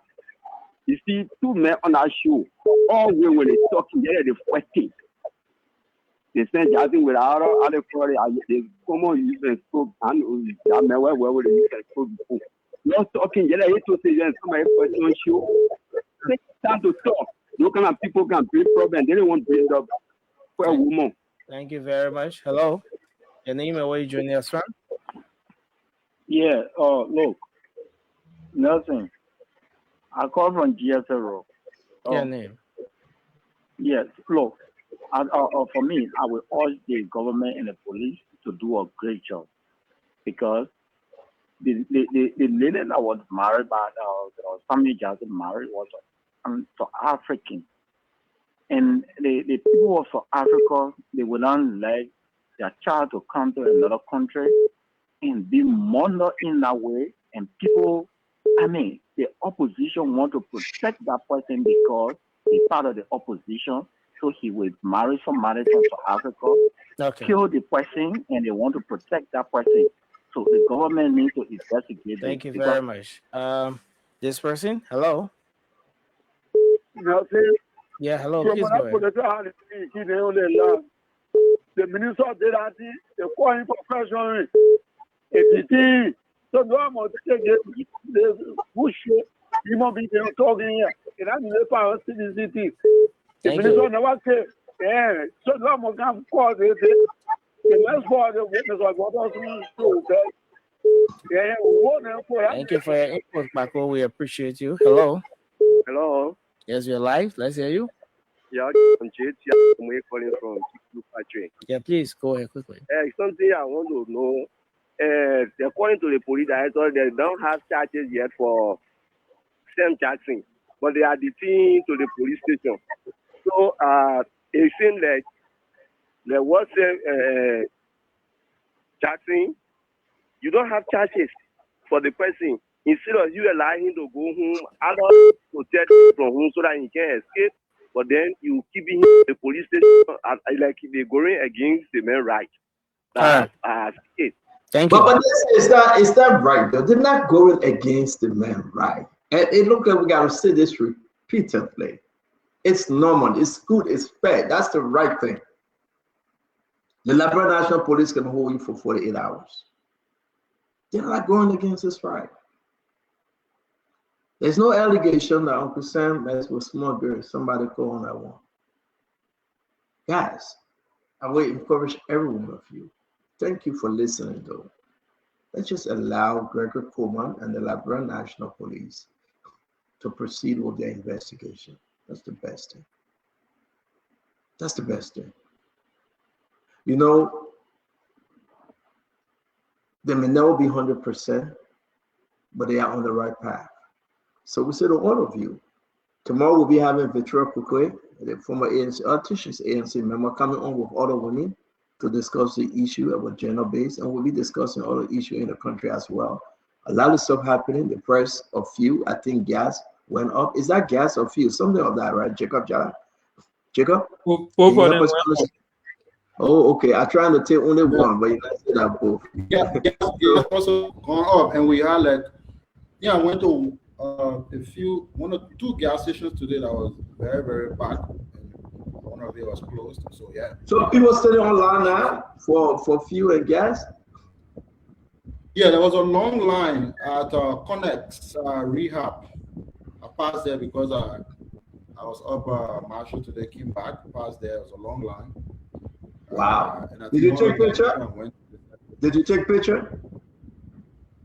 No, I didn't take picture. Please take picture next time. Let's show it, just to believe you. But what I say, it happens, right? This is where we are. When these things happen, they say when America sneezes, the other country catch the cold, right? Gonna agree? And that's what's happening right now. Things is happening in the Gulf situation will happen, and that's why we told the guy. I like what President Barga said. He said it will be a rough time. The rice price will go up, fuel price will go up, everything. So at least it prepare the minds. But when you have your people you put in power like Amos Two and the rest of them trying to reassure and saying that nothing will have happened, that was a mistake. I think they're on to that. Let's move on. But right now things will be hard because guess what? They are fighting in the Middle East. Things will be hard. We are not producing our own natural, our gas and our fuel, nothing. No. We can buy them. So when you buy them, the price go up. And sometimes people are even selling them. Like, bro, why? You go to Nigeria and beg Nigeria, hold it. Nigeria say, we'll keep it for ourselves. Donald Trump just opened the reserve, 172 barrels, millions of barrels. Where is our reserve? 1, 2. Where is Liberia reserve? Can we open our reserve? And we're talking about tomorrow. We get invisible reserve. Can President Baraka give an instruction right now to open our reserve? I said, where is the reserve? No, I'm serious. The reserve is with LPRC. LPRC said they could supply Liberia, and they did.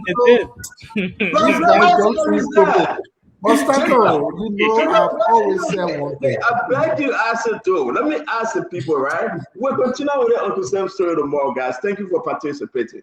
But let's come to this thing, right? Nelson can show our reserve. Come on, real quick, Nelson. I know we got to go. You've been up since this morning. We applaud you, Nelson. Thank you for the great job. Come on, Liberian people, where is our reserve? What is reserve? No, we must have a reserve. Listen, where's our reserve? America opened 172 barrels, millions, 172 millions of barrels. They say, you know what, we'll open the reserve. Yeah, they open it. China opening her reserve. Russia opening her reserve. Other country, Nigeria opening her reserve. Where is our reserve? Nelson, can we open? Can we take 5 gallons for our reserve? Take 5? No, I'm serious though. Nelson, I know you got to go on Nelson time. Nelson, you're a journalist. Can you go look for our reserve? Where can you find a reserve? On Route Free Highway or where in Bogan, Julie? Well, Nelson, answer that. We got to go. Answer, Nelson. Interestingly, CEO, today, I too struggled to get gasoline. I was fortunate to have been the last person on the line right after I got served. Then the rest of the folks were told that there was no gasoline at Connex. So I managed to have engaged with one of the few attendants. In fact, the manager at that particular filling station, and she confirmed that indeed there's shortage of the product in the country. she Are you begged. just going to increase the price tomorrow or next week? You think that's what they are doing though? Yeah, hoarding is possible. Hoarding is one of those things that a lot of business people would do to profiteer, especially when you have these kinds of situations. But so far, the government, yes, they made official statement. They released the statement today regarding the increase in price. But the government is still assuring us that we have sufficient products in the country. So the question remains that where is our reserve? Now people say, CEO, you're joking. Yes, indeed, I am kidding. But where is our reserve? Because we don't have any. Seriously. You know, and we'll discuss this tomorrow, bringing some experts to come and talk to us, right? I don't know. I don't want to get into it because Nelson's pushing me. You know, he's tired. You got to go home. And then let me ask a person. Maybe they know where our reserve at. But real quick, my man, you know where the Liberia reserve at? Where is our reserve? What is our reserve? Yeah, our oil reserve, our gasoline reserve. Why is Stenton acting like he's living in? Let me hang out, my man. I'm just calling the TC. But Greg, what's going on here? Again, guys, let's end this show. I'm not going to talk to you no more. Let's end this show. The Liberian people were told by His Excellency Joseph Yema Boakai things will get harder because of the situation in the Middle East. That was bad. He took the tomorrow. That was unique. He didn't hold back. He told his people that things will get harder, but we are trying. We will try to make the situation much better. That's what a leader would do. That's exactly what a leader should do. And I don't want to go back on the grade. On the CDC, we were going to Sierra Leone to get product. You remember? People were jumping over fence and standing online. You remember? So therefore, Amos Tuer should have taken the time to say, listen, my people, it will get rough, but we're trying to be measured up. And that's what Joseph Boakai did. And that's what we applaud him. I don't know what you were saying, Jacob. Let's make it quick because Nelson, you can turn everything over to Facebook, Nelson. Thank you very much. We appreciate somebody just reminded me that I think Amos brought you for the first time. Okay. Yeah. Thank you. What you said, Jacob? No, the few you were asking for our strategic reserve, our reserve. So I'm asking. I mean, I said reserve before strategic. We didn't get a reserve before you said strategic. And that was a joke, man. Jacob, we don't have storage. Do we have storage? Well, one minute, in America, people will say, they will say strategic reserve. Yeah. We don't get reserve, then you go put strategic. What makes it strategic? You got empty place sitting there. You say strategic. Where? The strategic reserve in the Captain Billy and Executive Marshal. They got to get that gas thing in the pocket and find it. I get PR the minute we're running Stanton. The PR caught up. It's so embarrassing now to speak. You know, I saw as I posted a video today. I hope you can share that video. It's a very interesting. The video showing when the reserve was launched at the port. Yeah. You know, I don't know. We actually have reserve. I think our reserve would have been key to sell gas. But I said, what you do, my man? Tell us. You said you posted something. Was it reserve?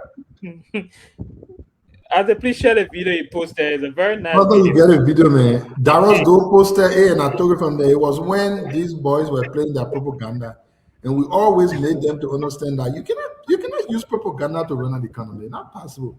You know the man when Amos Tuer came on our show, Amos Tuer said, LPRC. But I said, can you send it to me? I beg you. Seriously, I want to see it. Can you send it? Okay. Stanton, I heard Amos Tuer saying that, like the tank farm Honorable Ability has, they were going to establish their own as well. I don't know if that was on the way or it was a future plan, but it sounds as though they were going to have their own oil reserve as well because they were going to take over some initiative of distributing gases. So I think I heard that. Colin Gray. Yeah. Colin Gray. Yeah. And let me be friendly with you, right? And if I continue to keep pressing the Amos Square, we will be on the show explaining every day. Yeah. And the people will not buy it. You know, some people in certain sector in the government, right, want to agree. Joseph Boakai needs to start thinking that to get rid of them, reshuffle them. If these people continue to agree, it will be one of the worst things. You cannot, listen, we can fight all day and I will be friend with you. We'll fight all day to defend the government, but it will not work because the people themselves are not ready for change.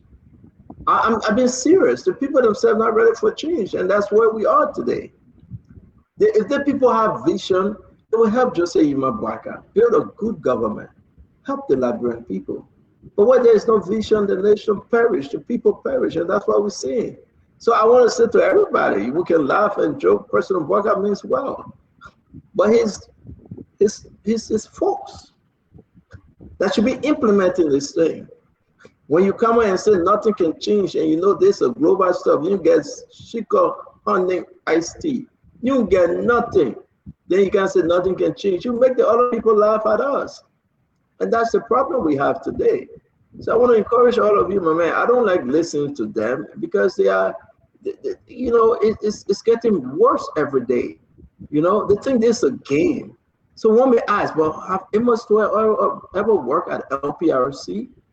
You get nothing. You brought in something tons of fuel. You sold it. You went back and said this is the best thing ever. Then what happened? Where's the reserve? You know, don't wait for the ball. We will ask that question. Where's the reserve, folks? It's not there. Yeah. To be frank, it's not. We ain't got anything. I said, talk to us, my friend. But we ain't got anything to do. Seriously, we're done. Yeah. So Stanton, I will come back again. You can lie to win an election. You cannot lie to govern a country. Propaganda cannot solve a country's problem. You remember Amos Tuah and myself were going back and forth on something he said just recently when he was saying, you know, the government, the technocrat, the thing the government do, and so Liberia get the least price per liter. And I told you, Amos Tuah, you are wrong. You are very wrong. As per the map that exists, Liberia does not have the least price. And then you say, oh, you can understand things also. Then he was being insulting, but again, that's the United Party thing. They always insult. Even things they don't understand, they try to insult people that understand it more. But listen, the country does not have gas. The price of gas has skyrocketed. And I know one thing. The only thing our brothers will do, they will put all of that crime on the war in Iran. During the time they were causing all of the noise about George React gas price going up, they didn't know at all that there was war in Ukraine. They didn't know. But today, the little brothers from the other side will want the people of Liberia believe that indeed the war in Iran made the gas price in Liberia to go up. Amos Tuah came on the show and he said the gas price will not go up. Right after he left the show, you know what they did? They went to the Freeport. You know what they call flashing? You know when they say you want when somebody, you want to eat somebody, you can flash them. Say you see the thing, I'll give you. They went there and they flashed it to the people of Liberia. They stood by a certain long vessel and they took video. They say, yeah, you see it. No, but let me hold you there, Ase, let me hold you there. And this is why it's so that flashing border, that BM border, that BM border, flashing. You can no, but let me hold you there. You know, the issue here is that to be frank, though, the line to President Boakai so too much. And President Boakai, either he buying it or maybe he just tired and he's immune to the lies. Couldn't agree. You know your son. And anything your son will tell you, that will be lies. So when your son comes in, you're ready. It's a situation today. Amos Tuah came and said nothing will change. The next day they put up by 50 cents. Guess what happened? Musa appeared on the show and said, you're joking. This thing will go up. And I predicted it because I heard it, that this thing was going to go more than $1. Look at it today. $5.50. AGO. US. Look at it today. Gasoline, $4.59. It's PMS. Look at the other one. Retail price, $4.87. $910 liberty. Look at this retail, $1,080. The thing is more than $5 US now. More than $5 US. Is that how much the rate? Can you imagine? So be fair to your people and just tell them the truth. These guys are making things difficult for President Boubacar to lead. They are. You came up and you're telling the Liberian people, we bought, oh, you know what? This government is a responsible government. It's a professional government. We went ahead. Guess what we did, Colonel Gray? We opened our reserve. And remember, we imported fuel and the president commissioned their tanks. And I think these guys are doing extremely well. 40,000 tons. Hey, the papela.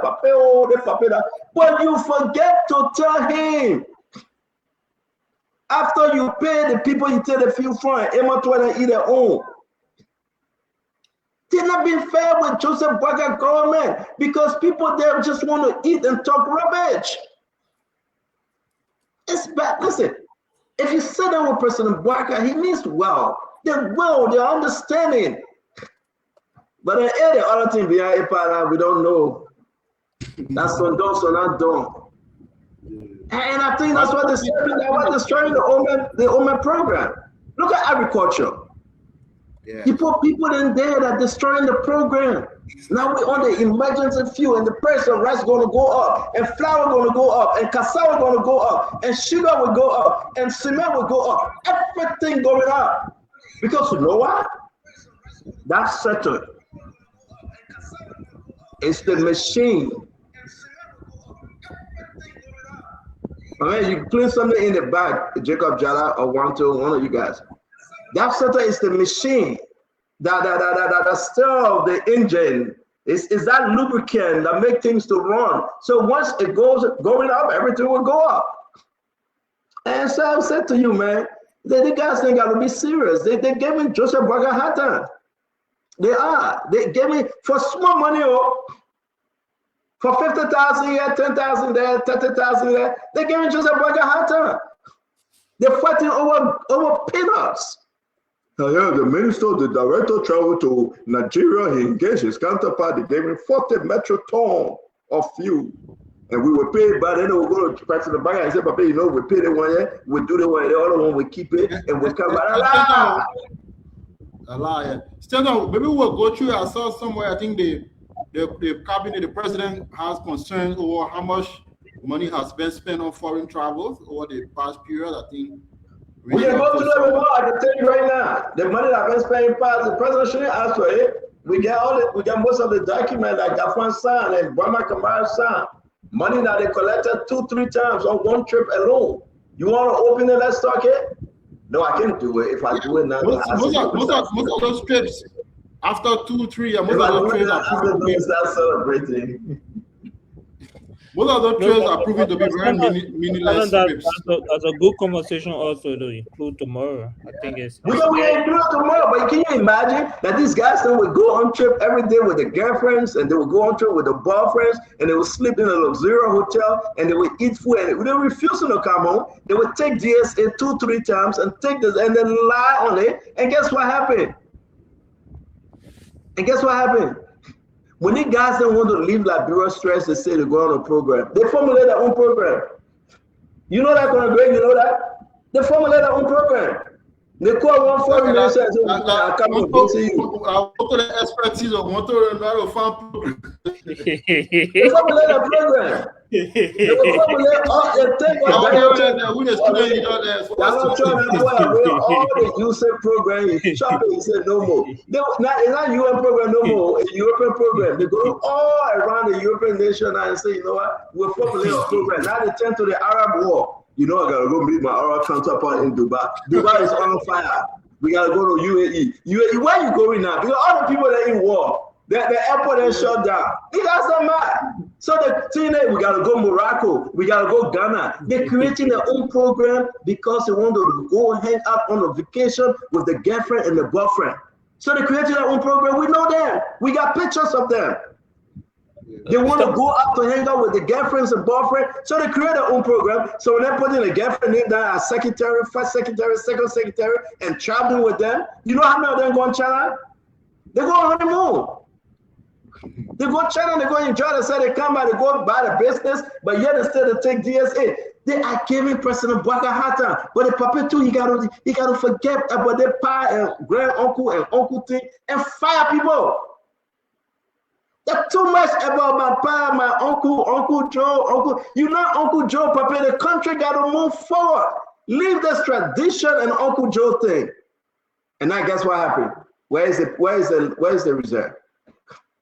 Yeah, America opening 172 million barrels. Where's our reserve? Can we open our reserve? No, can we open our reserve? It's true.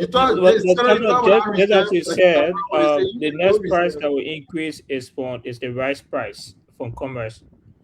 That's the next price that will increase in the coming days. The bigger justification that will be here from the government is that there is Ukraine crisis and there's also Iran crisis. But I don't think that it is. We do have a crisis. That was our legacy. President Bouaga said things will get hard. He didn't hide it. Konogay, he didn't hide it. He said it. People will get ready. And that's what the leader should do. And you found a way to fix it. Don't listen to as it do. You know, I don't want to beat on CDC. Don't listen to Jacob Chala. Don't listen to Wanto. Listen to the president. He said we will get there together. Things will get hard because of the situation in Iran, the situation in the Gulf. Those people produce oil. The Strait of Hormuz is shut down. 20% of the world oil go through that area, Liberia included. So it will get hard. But my fellow Liberians, though, your president, Joseph Yuma Bouaga, have informed you. He will take you through. Let me say this. I do believe. It's something in my heart. I already believe in Joseph Bouaga. Small something. I'm not 0% yet. I still have faith that maybe something is left in there for him to fix. But here's my problem, Jacob. Here's my problem. Those guys that are here appointed, oh my God, they are destroying him. They are lying to him. And they're doing a revolving door around him. And that's the problem. But to all of you out there, it's 8 p.m., 12 p.m. in Liberia. May God bless you. May God keep you. And may God save our state. If you guys have anything to say, speak now, or I will see you tomorrow by God's grace. Yes, stand on one quick thing I would like to say, not to go in any detail. I think I heard a few people say that repeatedly today, say, going back to the same issue that Sam is not an economist. That's not true. Sam is an economist, educated as an economist. I worked as an economist for more than 3 decades. So it doesn't take a lot to be an economist, actually. 4-year degree, high school 4-year degree, and then you work as an economist. There's not like try to fix a spaceship to the moon. So nothing complicated about it. So yeah. Yes. The cabinet also very disrespectful because he's a published writer. He is school at LSE. They come at LSE, work in multiple government. Sometimes people just insult people publicly on our education if they disagree with it, and I think we should desist from that. I listened to that comment twice, and I feel very embarrassed. Forget the entire crisis ongoing. He's a brilliant economist, proven writer, with evidence of academic, scholastic justification in his background. Thank you very much. Thank you. What about you, Isaac? How can I agree? Santa, I wanted to say one thing I was quite elated about was when Mr. Jackson's lawyer, who appeared here, said he was calm and he was not in a high temperament, so he was cooperating. That tells me he has regained his sanity of mind, and I hope he'll continue that way because this is not where you get angry and say what you regret later on. So I'm glad that he's cooperating with this issue. This issue, we must get to the bottom of it, because especially it's the life of an individual and also the life of a foreign person that could come back to reflect on us. People cry. Children in the streets. I don't know, Asa, why you playing that and your phone is off. Okay, I want to say thank you very much. Asa, go ahead. Well, if we are ending, I mean, we got more to talk tomorrow. In the issue of the gas, and think it's very, very necessary that we have it as a big discussion, so that our people understand what is going on for them to be ready. Because there's always lies. There will always be lies, and we are here to give them the truth. Hopefully, we can have the discussion tomorrow on many other things that we have discussed also. Asido, thank you very much. Want to thank you, Conor Gray. It's always good seeing you. Jacob Jala, thank you very much for joining us. To all of you out there, we do appreciate you. A great conversation today. Tomorrow we'll get Victoria Pukwe and the rest of the females to talk on this issue. We also want to discuss other national issues, suspension in government, issue at the border, the Liberia Immigration Service guy that was arrested. We'll talk about setting the agenda for the week, and also we'll look into the Samuel Jackson case again as we move on. But again, we want to say thanks to all of you for joining us today. May God bless you, may God keep you, and may God save our state. Have a good evening and good night wherever you are. Bye-bye. All right, thank you very much. Good night.